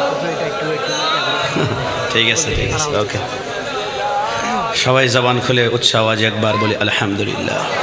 একদম মন থেকে একটা কথা বলবেন, এই যে দাঁড়িয়ে রসুলকে আমরা সালাম দিয়েছি এতে কি আপনাদের কষ্ট হয়েছে, খারাপ লেগেছে? তাহলে একজন ব্যক্তির এত খারাপ লাগলো কেন? গত কালকের আগের দিন আমরা দেখেছি ফেসবুকে ইউটিউবে বাংলাদেশের একজন ক্রিকেটার বক্তা আছেন, এনার নাম হচ্ছে আবু তোহা মোহাম্মদ আদনান। নামটা উল্লেখ করেছি এই কারণে, কারণ সে কয়েকদিন পূর্বে বলেছে বদদোয়া করা রসুল্লাহ সুন্নত। একটু জবান খুলে বলে নাউজুবিল্লাহ।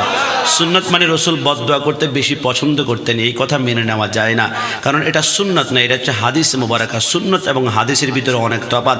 হাদিস শরীফ বলা হয় রসুলের কথা, কাজ, মনসম্মতি, চলাফেরা, জীবন ব্যবস্থা, এটাকে হাদিস বলা। সুন্নত বলা হয় যেইগুলা রসুলের জীবন থেকে উম্মতের জন্য অনুসরণীয়, অনুকরণীয়, এটাকে সুন্নত। প্রত্যেকটা হাদিস কিন্তু সুন্নত না, প্রত্যেকটা সুন্নত কিন্তু হাদিস মুবারাকা।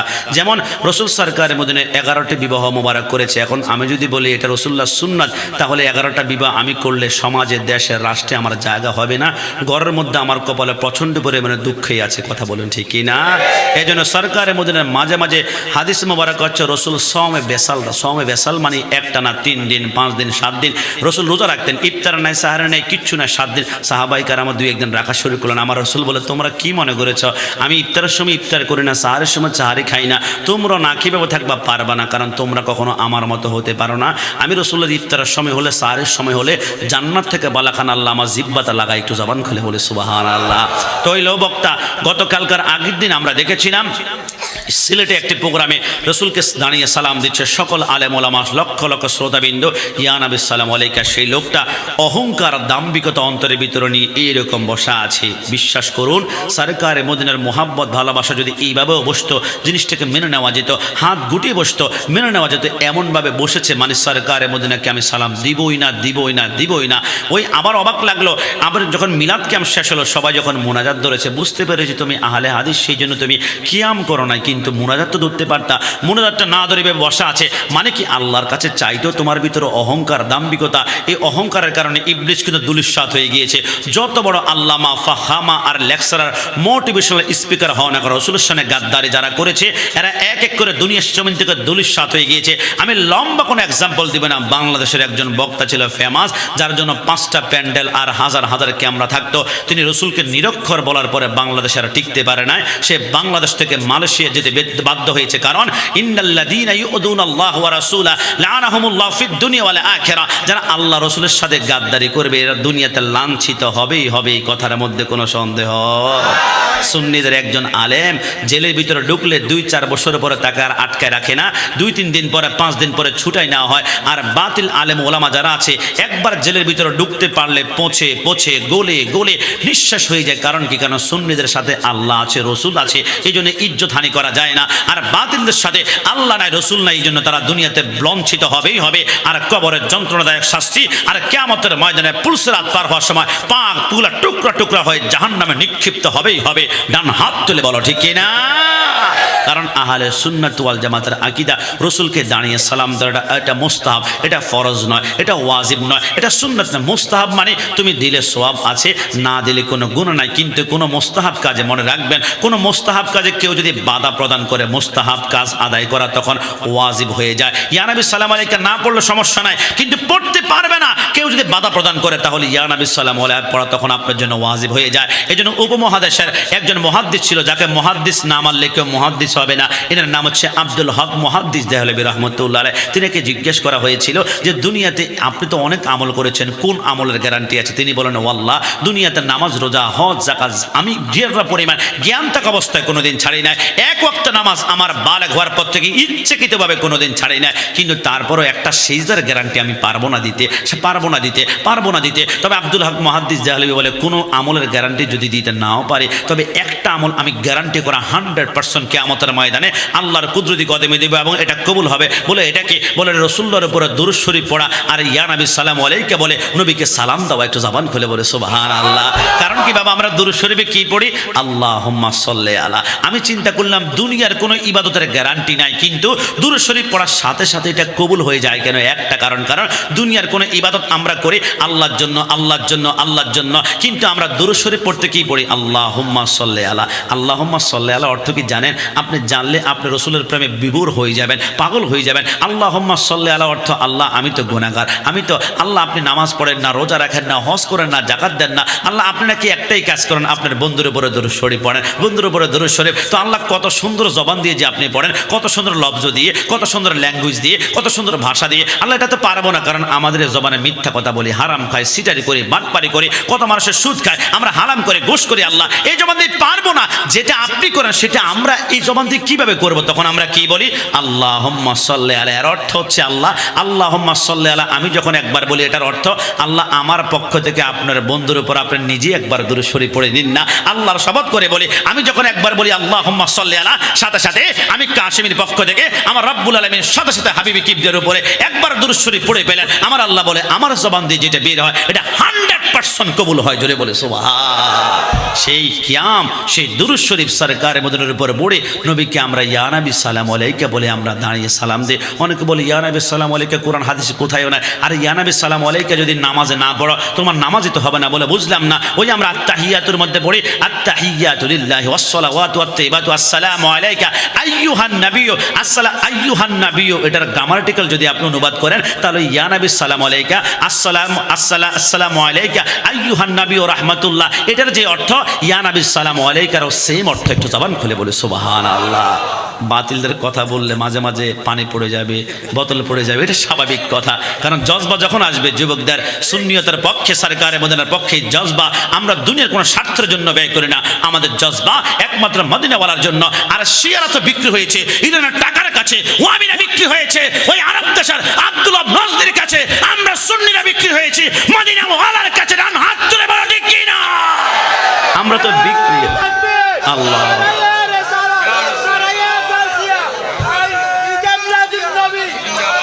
যে টাকায় বিক্রি হবে সে ডলারও বিক্রি হতে পারবে, যে ডলারও হবে সে রুপিয়া বিক্রি হতে পারবে, যে রুপিয়া হবে সে দিরহামে বিক্রি হবে।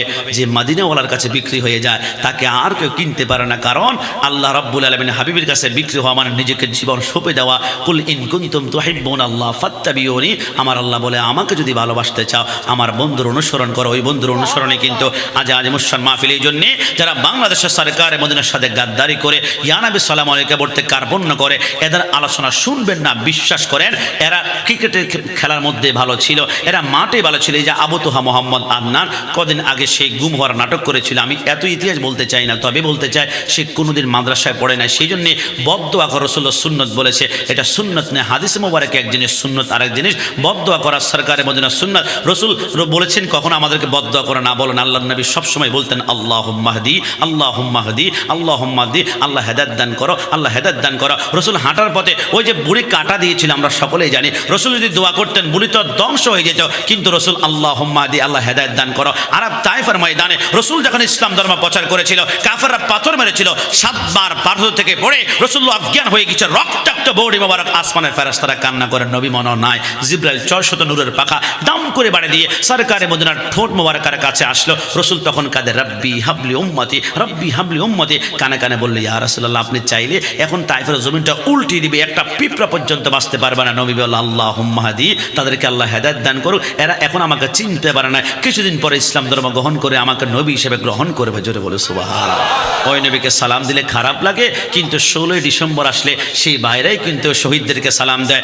সালাম সালাম হাজার সালাম সকল শহীদ শরণে শরণে আমার হৃদয় রেখে যেতে চাই তাদের স্মৃতির চর। বলুন না সালাম সালাম হাজার সালাম মায়ের কথা বলাতে স্বাধীন আশায় পথ চলাতে হাসি মুখে যারা দিয়ে গেল প্রাণ সে স্মৃতি নিয়ে গেয়ে যায় গান তাদের বিজয় মরণে মরণে আমার হৃদয় রেখে যেতে চায় তাদের স্মৃতির চরণে সালাম সালাম হাজার সালাম। এটা গান নয়, এটা শান। এটার সাথে যখন বাদ্য যন্ত্র হারমোনিয়াম তবলা লাগাবে তখন এটা গান হবে, এটা শোনাটাও তখন আমাদের জন্য লা ইয়াজুজু জায়েজ নাই। কিন্তু যেটার ভিতরে বাদ্যযন্ত্র নাই, রসুলের প্রেমের কথা আছে, দেশের প্রেমের কথা আছে, হুব্বুল ওয়াতান মিনাল ঈমান, দেশ প্রেম হচ্ছে ইমানের অঙ্গ। দেশের প্রেম নিয়ে যখন আপনি শব্দ অলঙ্কারগুলা দেশের প্রেমের উদ্বুদ্ধ করার জন্য আপনি গানের সুরে বলবেন কিন্তু বাদ্যযন্ত্র থাকবে না, তখন ওটা গান হবে না, এটা ইসলামী সঙ্গীত, এটাকে নাশিদ বলা হয়। একটু জবান খুলে বলে সুবহানাল্লাহ। সকালে কি বলবে আমি কি গান গিয়েছি বলা যাবে? এটা গান নয়, দেশাত্মবোধক গান। যে গান গাইলে 1971 সালে 30 লক্ষ শহীদের রক্ত তাদের বুক থেকে টপ টপ করে রব্বুল আলামিন আমাদেরকে কবুল করুক, সবাই বলি আমিন। সর্বশেষ একটা আমাকে প্রশ্ন করেছিল যে হুজুর, আমাকে ওই ছোট্ট কাগজটা আমি পকেটে রাখছিলাম, জি হুজুর পুরুষদের কণ্ঠনালী উঁচু মহিলাদের কেন সমান, এটার ব্যাখ্যা করার জন্য। মানে আমি যেটা বুঝছিলাম এটা হচ্ছে পুরুষদের কণ্ঠনালীর এই জায়গাটা দেখবেন একটু উঁচা টাইপের, একটু হালকা সামনের দিকে এগোনো আছে, আর মহিলাদের হাত দিয়ে দেখুন একদম লেভেল। প্রশ্ন যদি করেছে উত্তর না দিলে বলবে হুজুরকে মহব্বত করে এলাম, দেয় না। 1 মিনিটে উত্তর দিলে কি আপনার কষ্ট হয়ে যাবে, সমস্যা হয়ে যাবে? তাহলে কেন পুরুষের কণ্ঠনালী উঁচু আর মহিলাদের লেভেল? বিশ্ববিখ্যাত কিতাব কাসাসুল আম্বিয়ার মধ্যে আল্লামা তাহের সুরানি রহমতুল্লাহ লেখে, যখন ইবলিস ধোঁকা দিয়ে মা হাওয়া আলাইহিস সালামকে বলল ওই গন্ধম ফল তোমাদেরকে কেন নিষেধ করা হয়েছে জানো? কারণ গন্ধম ফলটা খেলে তোমাদেরকে জান্নাত থেকে দুনিয়ার কোনো শক্তি আর বের করতে পারবে না, এটা যদি খেতে পারো তাহলে জান্নাত গ্যারান্টি করা 100% থাকবে। হাওয়া আলাইহিস সালাম শয়তানের প্ররোচনার মধ্যে পড়ে তিনি সেই গন্ধম ফলটা হাতের ভিতরে নিয়ে খুল খেলেন। খাওয়ার সাথে সাথে সমস্ত জান্নাতের পোশাক দাম দাম করে জমিনের ভিতরে জান্নাতে পড়ে গেল, উলঙ্গ হয়ে গেলেন। তিনি কান্না আর কান্না, চিন্তা করলেন আমি বের হয়ে যাব আর আমার হাজব্যান্ড, আমার জামাতা, আমার জামাই তিনি জান্নাতের ভিতরে একা থাকবেন, আমি দুনিয়াতে একা কিভাবে থাকবো না। আদম আলাইহিস সালামকে তিনি খাওয়ার জন্য সুন্দর করে প্লেটিং করে আদম আলাইহিস সালামের সামনে যখন দিল, আদম আলাইহিস সালাম গিলতে লাগলেন। প্রথম যে কোনো ফল খেলে আপনার ফলের খোসাটা শক্ত জিনিসগুলো আগে যায় না, প্রথম রসটা ভিতরে যায়, এরপরে আপনার ছোবা ফলের অন্যান্য অংশগুলো আস্তে আস্তে ভিতরে যায়। আদম আলাইহিস সালামের মুখে যখন গন্ধম ফলের রসটা ভিতরে যাওয়ার সাথে সাথে দাম দাম করে জান্নাতের পোশাকগুলো যখন জান্নাতে পড়ে যাচ্ছিল, আদম আলাইহিস সালামের এবার রস যাওয়ার পরে এবার যখন ওই যে ফলের ছোবা এবং অন্যান্য অংশ এটা যাচ্ছিল, আদম আলাইহিস সালাম খপ করে কণ্ঠনালীর এই মধ্যে চাপা দিয়ে ধরে দিয়ে খপ করে এটা জমিনে ফেলেছিলেন। খপ করে ধরার কারণে এই জায়গার মধ্যে জিনিসগুলো আটকে গিয়েছিল বিদায় পুরুষের কণ্ঠনালীটা আমার আল্লাহ উঁচু করে দিয়েছেন। একটু জবান খুলে বলে সুবহানাল্লাহ। আর যেহেতু মা হাওয়া আলাইহিস সালাম সম্পূর্ণ খেয়ে ফেলেছেন, তার গলাটাকে আমার আল্লাহ একদম মিহি নিমেষ করে দিয়েছেন। এটা তারা বুঝিয়ে দিয়েছেন আদম সফিউল্লাহর কণ্ঠনালী শুধু গন্ধম ফল আটকে যাওয়ার কারণে আমি আল্লাহ সুললিত করেছি, এবং সেই আটকে যাওয়া গন্ধম ফলের রস যেহেতু এখানে ফলের বিভিন্ন আঁশ আটকে ছিল সেই জন্য পুরুষের কণ্ঠনালী শক্তির জান্নাতি যেহেতু ফলের রস কণ্ঠনালীর মধ্যে ছিল এই জন্য পুরুষের গলার গর্জনকে আমি আল্লাহ সমুন্নত করে দিয়েছি। একটু জবান খুলে বলে সুবহানাল্লাহ।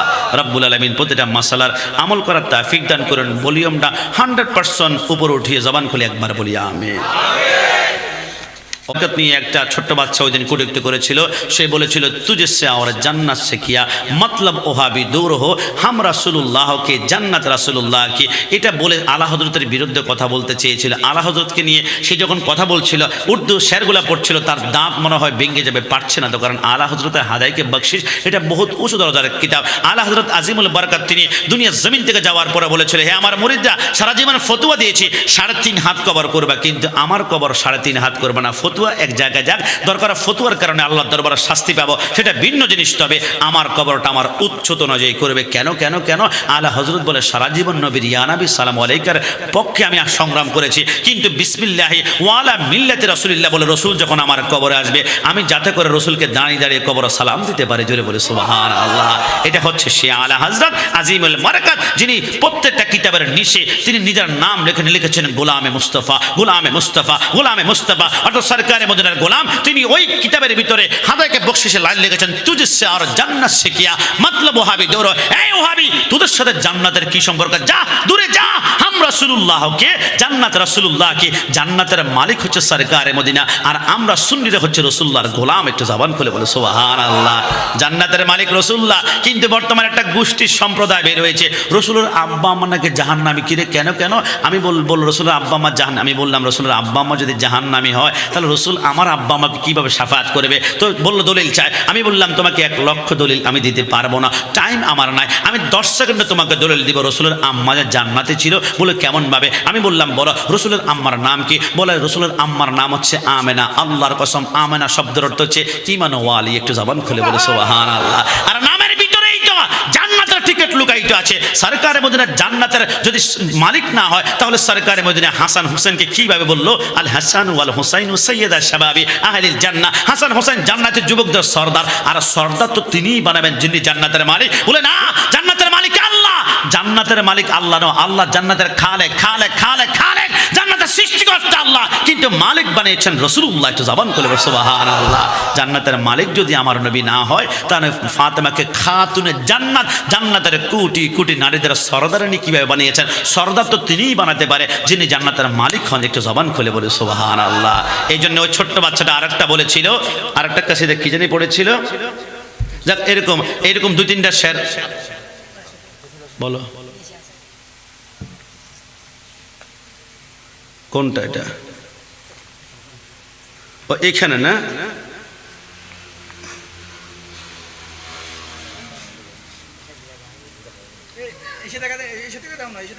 যাক হয়েছে, যাক এরকম কয়েকটা আলা হযরতের শেরকে সে ভুল ব্যাখ্যা করেছিল। ভুল ব্যাখ্যা করার পর আমরা যখন ব্যাখ্যা করলাম সে ক্ষমা চাইতে বাধ্য হয়েছে। বলছে আলা হযরতের শেরগুলো যদি ভালো করে পড়তে পারো তাহলে তুমি প্রতিবাদ করবা। সে পড়তে গিয়ে দাঁত ভেঙে যাওয়ার অবস্থা। এই জন্য মুরব্বি আলা হযরত আজিমুল বরকতে প্রশ্ন করা হয়েছে, আপনি রসুলের শানের পক্ষে কথা না বললেই তো আপনার বিরুদ্ধে ওহাবির আর প্রতিবাদ করবেন। আলা হযরত বলে, আমার বিরুদ্ধে যত প্রতিবাদ করে আমার ভালো লাগে। কেন জানো? কারণ যতক্ষণ আমার বিরুদ্ধে কথা বলবে অতক্ষণ আমার নবীর বিরুদ্ধে কথা বলবে না। জোরে জোরে বলে সুবহানাল্লাহ। আমাকে নিয়ে গালাগালি করে কিচ্ছু আসে যায় না, কিন্তু আমার নবীর সম্মানে আঘাতে দিলে আমি আলা হযরত বরদাস্ত করতে পারি না। ওই নবীর পক্ষে কথা বলার কারণে আজকে আমাদেরকে গরম জিলাপিখোর পর্যন্ত গালি দেওয়া হয়। ঠিকই বলে না জিলাপিখোর কেন বলেছো? তোমরা সুন্নিরা যেই বলে জিলাপি খাও, তোমরা মিষ্টি খাও, আবার কেউ কেউ আমাদেরকে বিরিয়ানিখোর বলে গালি দেয়। আজকে বিরিয়ানিখোর বলে গালি দিলে কিচ্ছু আসে যায় না। যারা বিরিয়ানির বিরুদ্ধে এরাও কিন্তু হয়তো আবার টুকটাক মাহফিলে এসে পড়েছে। এই জন্য আমরা বলি, হ্যাঁ কোথায়? তাই নাকি? আস্থা শুরু হয়ে গেছে। যাক যাক, এই জন্য আমরা বলি সুন্নিরা খায় বিরিয়ানি, বাতিলদের হয় চুলকানি। কথা বলে ঠিকই না? কি সমস্যা আছে কথা? এই জন্য মাঝে মাঝে আমি বলি ভাই এটা আমার রিকোয়েস্ট করুন। আসার পর 10 বার রিকোয়েস্ট করছে, এগুলো আমি বলি না, বন্ধ করছি। এখন এই তো দেখছেন বাবা, আমি অনুমতি না দিলে আমি বলবো না। 2 মিনিট না, আমার বাবা অনেক রাত হয়ে গেছে, মুরব্বী। এই জন্য বলি সুন্নিরা খায় বিরিয়ানি, বাতিলদের হয় চুলকানি। সুন্নিরা খায় তাবারুক, বাতিলেরা খায় ডাইল পানি। সুন্নিরা দলিল দেয় কোরআন হাদিস হতে, বাতিলরা বের হয় লাঠি নিয়া হাতে। ডান হাত তুলে বলো ঠিক কিনা? আমরা সুন্নিরা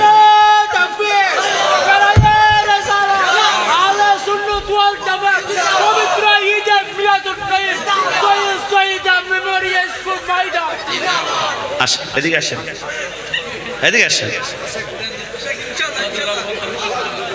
বাবার নাম কি? आपके लिए 500 रुपया। আপনি 500 টাকা দিয়ে এনার্জিক্যাল কিছু খাবেন যাতে করে আপনার তকবিরটা আরো জোরে। একটা তকবির দেন, লাস্টের তকবির প্লিজ। লাস্ট একটা তকবির, লাস্টের তকবির, একটা তকবির হয়ে যাক, একটা তকবির দেন, একটা তকবির লাস্ট। আল্লাহু আকবার, ইয়া রাসূল সুন্নাত ওয়াল জামাত জিন্দাবাদ। যৌবনকে বয়সের প্রেমে বাঁধা যায় না। ওনার যদিও বয়স হয়েছে কিন্তু বয়স দিয়ে আপনি যৌবন বেঁধে রাখতে পারবেন না। এই যৌবন হচ্ছে রাসূলুল্লাহর প্রেমের যৌবন। একটু জবান খুলে বলে সুবহানাল্লাহ। আপনি ওনাকে পাগল বলবেন তো আমাকে 100 লক্ষ বার পাগল বলেন, আমি বড্ড খুশি। আমি যখন পাবনা গিয়েছিলাম গেটের ভিতরে ঢুকতে চেয়েছিলাম, বললো হুজুর ঢুকতে যাবে 2 মিনিট অনলি আপনাকে পাগলা গারদের ভিতরে ঢুকতে দেওয়া হবে, বেশিক্ষণ সমস্যা আছে। আমি বললাম ঠিক আছে। 2 মিনিট যাওয়ার পরে একটা পাগলের সামনে আমি দেখে সালাম দিলাম, আসসালামু আলাইকুম। পাগল ওয়ালাইকুম সালাম ও রহমতুল্লাহ বলে, একদম সাধারণ মানুষের মতো। তো বিভিন্ন টেলিভিশনে আমরা বিভিন্ন সাক্ষাৎকার পাগলদের দেখি, চ্যানেল INTV বিভিন্ন। তো আমি চিন্তা করলাম একটা ইন্টারভিউ আমিও নই। তো পাগলটাকে গিয়ে বললাম, ভাই তুমি কি কোনো গান পারো? সে বললো হ্যাঁ আমি পারি। আমি বললাম একটা গান আমাকে শোনাও। সে যখন গান শোনার জন্য গলা পরিষ্কার করছে, আমি কিন্তু আতঙ্ক পড়ে গেলাম, কি হিন্দি গান শোনায় নাকি তামিল নাকি কেরালা, কি গান যে আমাকে শোনাবে। কিন্তু সে এমন এক গান শুনিয়েছে আল্লাহর কসম, আমার কয়েকজন সফর সঙ্গে ছিল, আমরা কেঁদেছিলাম দাঁড়িয়ে দাঁড়িয়ে। সে আমাকে গান শোনালো, নবী মোর পরশমণি, নবী মোর সোনার খনি, নবী নামে জপে যে জন, সেই তো দো জাহানের ধনী, নবী মোর পরশমণি। আমি দাঁড়িয়ে দাঁড়িয়ে কাঁদলাম আর চিন্তা করলাম যে পাগল হওয়ার পরে তার মাকে বলে যায়, বাবাকে বলে যায়, সন্তানকে বলে যায়। পাগল হওয়ার পরে 10 তলা বিল্ডিংয়ের কথা বলে গিয়েছে। পাগল হওয়ার পরে তার 10 কোটি টাকার ব্যাংক ব্যালেন্স কথা বলে গিয়েছে। তা পাগল হওয়ার পরে সমস্ত জায়গা সম্পত্তি দুনিয়ার লোভ লালসা ভুলে গিয়ে আমার সরকারের মদিনাকে তার কলব থেকে নিঃশ্বাস করতে পারে না, বলতে পারে না এটা দুনিয়ার কোনো পাগল নয়, এটা নবী পাগল। 100% জান্নাতে যাবে। ডান হাত তুলে বলো ঠিক কি না? আরে সেই পাগল আর এই মোহাব্বতের নবী পাগল। এই জন্য নবীর প্রেমের পাগল যারা প্রেম খেলা খেলে, আমাকে যদি কেউ বলে এইটুকুল আমরা বানি কাশ্মী নবী পাগল, আল্লাহর কসম আমি তাকে হাজার হাজার টাকা পুরস্কার দিতে আমি পাগল হয়ে যাব। যার স্লোগানের ভিতরে আল্লাহু আকবারের পরে ইয়া রাসূলুল্লাহ স্লোগান থাকে, তাকে আমার বুকের কলিজাটা কেটে আমি খাইয়ে দেব। কারণ আলা হযরত বলেছে কোনো বাতিলকে মারার জন্য অস্ত্র লাগে না, 147 লাগে না। বাতিলকে মারার জন্য অস্ত্র 140 এবং পেট্রোল বোমা থেকে আর মারাত্মক একটা অস্ত্র আছে। কি আলা হযরত বলে, গায়জো মে জল যায় বেদিনों के दिल, ইয়া রাসূলুল্লাহ কি কাসরাত कीजिए। কোনো বাতিলকে মারার জন্য চাও তাহলে বাতিলের সামনে গিয়ে একটা স্লোগান দাও, ইয়া রাসূলুল্লাহ, ইয়া রাসূলুল্লাহ, ইয়া রাসূলুল্লাহ। বাতিল সব সহ্য করতে পারে, ইয়া রাসূলুল্লাহ স্লোগান শুনলে তার মাথা গরম হয়ে যায়। কিছুদিন পূর্বে হাফিজুর রহমান সিদ্দিকী একজন বক্তা তার মাহফিলে বলেছিল যে নারায়ে রিসালাত ইয়া রাসূলুল্লাহ যখন বলেছিল এই ফালতু স্লোগান বন্ধ করো, কারণ বাতিল সব সহ্য করতে পারে, ইয়া রাসূলুল্লাহ স্লোগান কখনো বরদাস্ত করতে পারে। এই জন্য আমরা বলি আল্লাহর দরবারে প্রার্থনা, রব্বুল আলামিন মৃত্যুর আগ পর্যন্ত রাসূলুল্লাহর গোলামি করাক এবং সুন্নি পরিষে আমাদেরকে বাঁচিয়ে রেখো। একটু সবাই জবান খুলে বলি আমিন। সুন্নিরা ওলিদের জিয়ারতে যায়, বাতিলরা ওলিদের মাজার ভাঙতে চায়। ডান হাত তুলে বলো ঠিক না? সুন্নি কি বুঝবে তুমি কবরে, খাবে যখন ফেরেশতাদের পিটানি। সুন্নিরা খাই বিরানি, বাতিলদের হয় সুলকানি। সুন্নিরা খাই তাবারুক, বাতিলেরা খাই ডাইল পানি। মৃত্যুর আগ পর্যন্ত সুন্নি পরিচয় বেশি থাকতে পারে। সবাই জবান খুলে বলি আমিন। সালাতু ওয়াস সালামু আলাইকা ইয়া রাসূলুল্লাহ, সালাতু ওয়াস সালামু আলাইকা ইয়া হাবিবাল্লাহ, আসসালাতু ওয়াস সালামু আলাইকা ইয়া শাফিউল মুযনিবিন, আরনি বিজামালিকা ইয়া রাহমাতাল লিল আলামিন। রব্বানা যালামনা আনফুসানা ওয়া ইল্লাম তাগফির লানা ওয়া তারহামনা লানাকুনান্না মিনাল খাসিরিন। হে রব্বুল আলামিন, কুদরতি চক্ষু দিয়ে তাকিয়ে দেখুন গভীর রজনীতে আপনার কতগুলা বান্দা আরামের ঘুমকে হারাম করে আল্লাহ দুনিয়ার কোনো কারো কাছে হাত না তুলে একমাত্র আল্লাহ লা শারীক খোদা তোমার দরবারে কুদরতি হাত খোলা রব্বুল আলামিন বাড়িয়ে দিয়েছে। বিশেষ করে আল্লাহ যারা যারা হাত বাড়িয়েছে, অনেকের মা বাবা দাদাদের নানানের পরপর অনেকে পৃথিবীর জমিনের মধ্যে নাই। রব্বুল আলামিন তোমার দরবারে প্রার্থনা করে যারা হাত বাড়িয়েছে, জীবনে কত গুনাহ করেছি গো আল্লাহ, গুনার দিকে তাকালে জাহান্নামের আগুন ছাড়াই আমরা কিছুই দেখি না আল্লাহ। জাহান্নামের আগুন তো সহ্য করতে পারবো না আল্লাহ। হাবিবে কিবরে উহুদ যুদ্ধের ময়দানে শহীদ হওয়া দান মোবারক রসিলা আমাদের প্রত্যেকের জিন্দেগির গুনাহগুলো মাফ করে দাও হে রব্বুল আলামিন। এই মুহূর্তের হাদিয়া আকায় নামদার দো জাহানের বাদশা সরকার মদিনা, যেই নবী সোনার মদিনা, মা বাইনা বাইতু ওয়া মিম্বারি রাউযাতুম মিন রিয়াজিল জান্নাহ, জান্নাতের মধ্যে শুয়ে শুয়ে জান্নাতি নাজ নেয়ামত ভোগ না করে সারাক্ষণ কাঁদছেন। রাখেন। শুধু রব্বি হাবলি উম্মতি ওই নবীর কদমে এই মুহূর্তে হাদিয়া কবুল আর মঞ্জুর করে নাও। আল্লাহ হযরতে আদম থেকে শুরু করে ঈসার রূহুল্লাহ পর্যন্ত, ঈসা থেকে শুরু করে আজকের দিন পর্যন্ত পৃথিবীর জমিনে যত ওলিয়া আল্লাহ গাউস কুতুব, বিশেষ করে চট্টলার জমিনে 12 ওলিয়া, সিলেটের জমিনে 360 ওলিয়া, শাহিন শ্রীকুটে যত আওলাদ রাসূল সাহিত্য আছে, মাইজ ভান্ডার দরবারে শরীফে যত হক্কানি আল্লাহর ওলি শুয়ে আছে, আল্লাহ প্রত্যেকের কদমে এই মুহূর্তের হাদিয়া কবুল আর মঞ্জুর করে নাও। হে রাব্বুল আলামিন, জানি না কারা জানি মা পৃথিবীর জমিনের মধ্যে নাই গো আল্লাহ, কারা জানি বাবা অন্ধকারে কবরে সাহিত্য আছে, অনেকের মাও নাই বাবাও নাই, অনেক বছর হয়ে গেল মা একটা বছর মাথার মধ্যে হাত মাচাই করে না, অনেক বছর হয়ে গেল বাবাকে একটাবার বাবা বলে ডাক দেওয়ার কোনো সুযোগ পায় না। এমন সন্তান যারা হাত তুলেছে আল্লাহ গুনার দিকে না তাকিয়ে যার ইবাদতের আজকে তাসবিহটা কবুল হয়, ইয়া নবী সালাম আলাইকা কবুল হয়, মুস্তাফা জানে রহমত ফেলা সালাম কবুল হয়, আল্লাহ কবুলিয়তের জিকিরের উসিলায় প্রত্যেকের আব্বা আমার জিন্দেগির গুনাহগুলো মাফ করে দাও। আল্লাহর পরে নবী আমার, আল্লাহর পরে নবী আমার, তারপরে মা জননী, মাঝে আমার নয়নের মনি, মাঝে আমার নয়নের মনি। হাজার পৃষ্ঠা ডায়েরি জুড়ে লেখি যদি কবিতা, শেষ হবে না, শেষ হবে না মায়ের দুঃখের কথা, নিজের সুখের একটু কথা, নিজের সুখের একটু কথা কখনো মা ভাবিনি, মাঝে আমার নয়নের মনি। রব্বুল আলামিন বিশেষ করে গাউসে কমিটি বাংলাদেশ আল্লাহ খান সাহেব হাফিজুর রহমান চৌধুরী বৃহত্তর সমাজ শাখার বেড়া অক্লান্ত পরিশ্রম করে দুনিয়ার কোনো মন্ত্রী, মিনিস্টার, প্রেসিডেন্ট, প্রাইম মিনিস্টারকে রাজি করার জন্য না, একমাত্র মদিনা ওয়ালা নবীকে রাজি করার জন্য। ওই নবী রাজি হয়ে গেল, আল্লাহ আপনি রাজি হয়ে যাবেন। এই জন্য ওই নবীর আওলাদ গোলামি করতে করতে গাউসিয়া কমিটি বাংলাদেশের গোলামি করে আল্লাহ তারা মানব সেবায় জীবনটাকে কোরবান করে দিচ্ছে। আল্লাহ সরকারের মদিনার কলিজার টুকরা হযরতে ইমাম হুসেন কারবালার জমিনে গলা কাটা মুরগির মতো তরফ তরফ করে শহীদ হয়েছিল। ইমাম হুসেনের শাহাদাতের ওসিলা প্রত্যেকটা বাইকে মৃত্যুর আগ পর্যন্ত রাসূলুল্লাহর গোলামি করার তৌফিক এনায়েত করে দাও। হে রব্বুল আলামিন, বিশেষ করে প্রবাসের ভাইরা আমার, প্রবাসের ভাইরা মাতৃভাষার প্রতি, মাতৃভূমির প্রতি, দেশের প্রতি, দশের প্রতি, মিলাদুন নবীর প্রতি দরদ দেখিয়ে হাজার হাজার টাকা পাঠিয়েছে আল্লাহ দুনিয়ার কাউকে খুশি করার জন্য নয়, মদিনা ওয়ালাকে রাজি করার জন্য। প্রবাসের জমিনে দুনিয়ার সমস্ত বালা মসজিদ থেকে রেহাই দান করে প্রত্যেকটা বাইকে ভালো ইনকাম করে আমার সদস্যের জমিনে কদম রাখতে পারে তৌফিক এনায়েত করে দাও।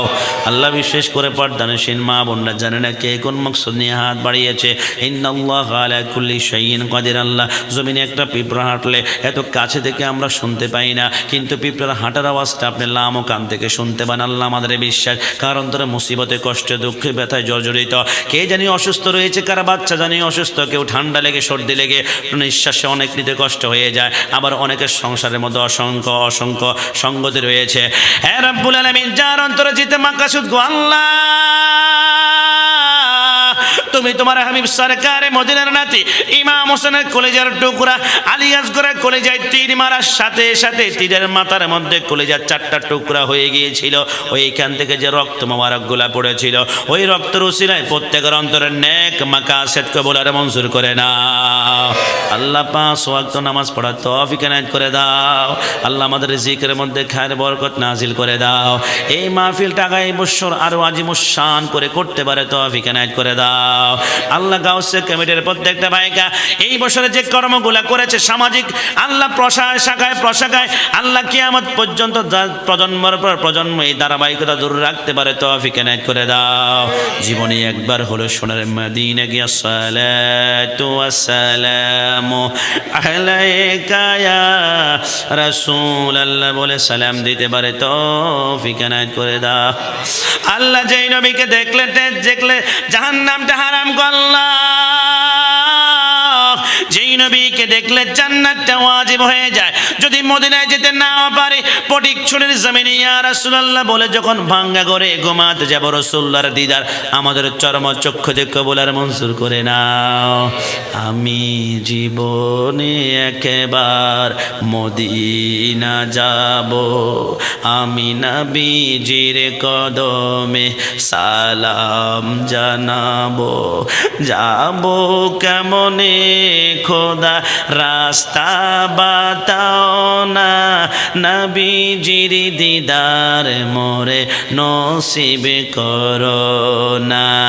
যাব কেমনে খোদা রাস্তা বাতাও না, নবীজির কদম মোরে নসিব করো না। জান্নাতের টুকরায় আমি, জান্নাতের টুকরায় আমি নামাজে আদায় করিব, নবীজির কদমে সালাম জানাবো। আল্লাহকে পরিয়াদ জানাই, যেই দিন দুনিয়ার জমিন থেকে চলে যাব, আজরাইলের মরণ থাবা যখন পড়ে যাবে, সাকরাত মাউত যখন শুরু হয়ে যাবে, শ্বাস সমুদ্র তেরো নদের পানি মুখের মধ্যে দিল যখন তৃষ্ণা মিটবে না, পানি পানি বলে হাওমা করে শুকিয়ে গলা কালা শুকন কাষ্ঠের মতো শুকিয়ে যাবে। আল্লাহর হাবিব বলে জিবরাইল, হে আবু বকর সিদ্দিক তুমি কি জানো মওতের কষ্ট কেমন? ইয়া রাসূলুল্লাহ কেমন? আমার নবী বলে, একটা জ্যান্ত ছাগলকে দুইটা পা উপরের দিকে বেঁধে যদি জ্যান্ত অবস্থায় চামড়া টেনে টেনে ছিঁড়ে ফেলা হয়, খুলে ফেলা হয়, যেমনভাবে হাওমা করে ছাগলটা কান্না করে চিৎকার করবে, তার থেকে 70 বা 100 গুণ বেশি কষ্ট হবে সাকরাতে মাউতের সময়। আল্লাহ আমাদের বিশ্বাস আমরা কি আমরা নবী গোলামি করি। নবী তো আমার জান, নবী তো আমার প্রাণ, নবী তো আমার কলিজা, ওই নবীর জন্য জীবন কোরবান আমরা সর্বসম্মত করে আমরা সংগ্রাম করে যাচ্ছি। আল্লাহ আল্লাহ আমাদের আকীদা ওই কঠিন সাকরাতে মাউতের সময় যদি আমার নবী হাবিবে কিবরিয়া আমার শিওরে থেকে আল্লাহর হাবিবের হাত মোবারকে কাউসারের পানি পিলিয়ে পিলিয়ে আল্লাহ আমাদের প্রত্যেকের মুখে জারি করে দিও সেই মধুর কালেমা লা ইলাহা ইল্লাল্লাহু মুহাম্মাদুর রাসূলুল্লাহ সাল্লাল্লাহু আলাইহি ওয়াসাল্লাম। আসসালামু আলাইকুম ওয়া রাহমাতুল্লাহি ওয়া বারাকাতুহু।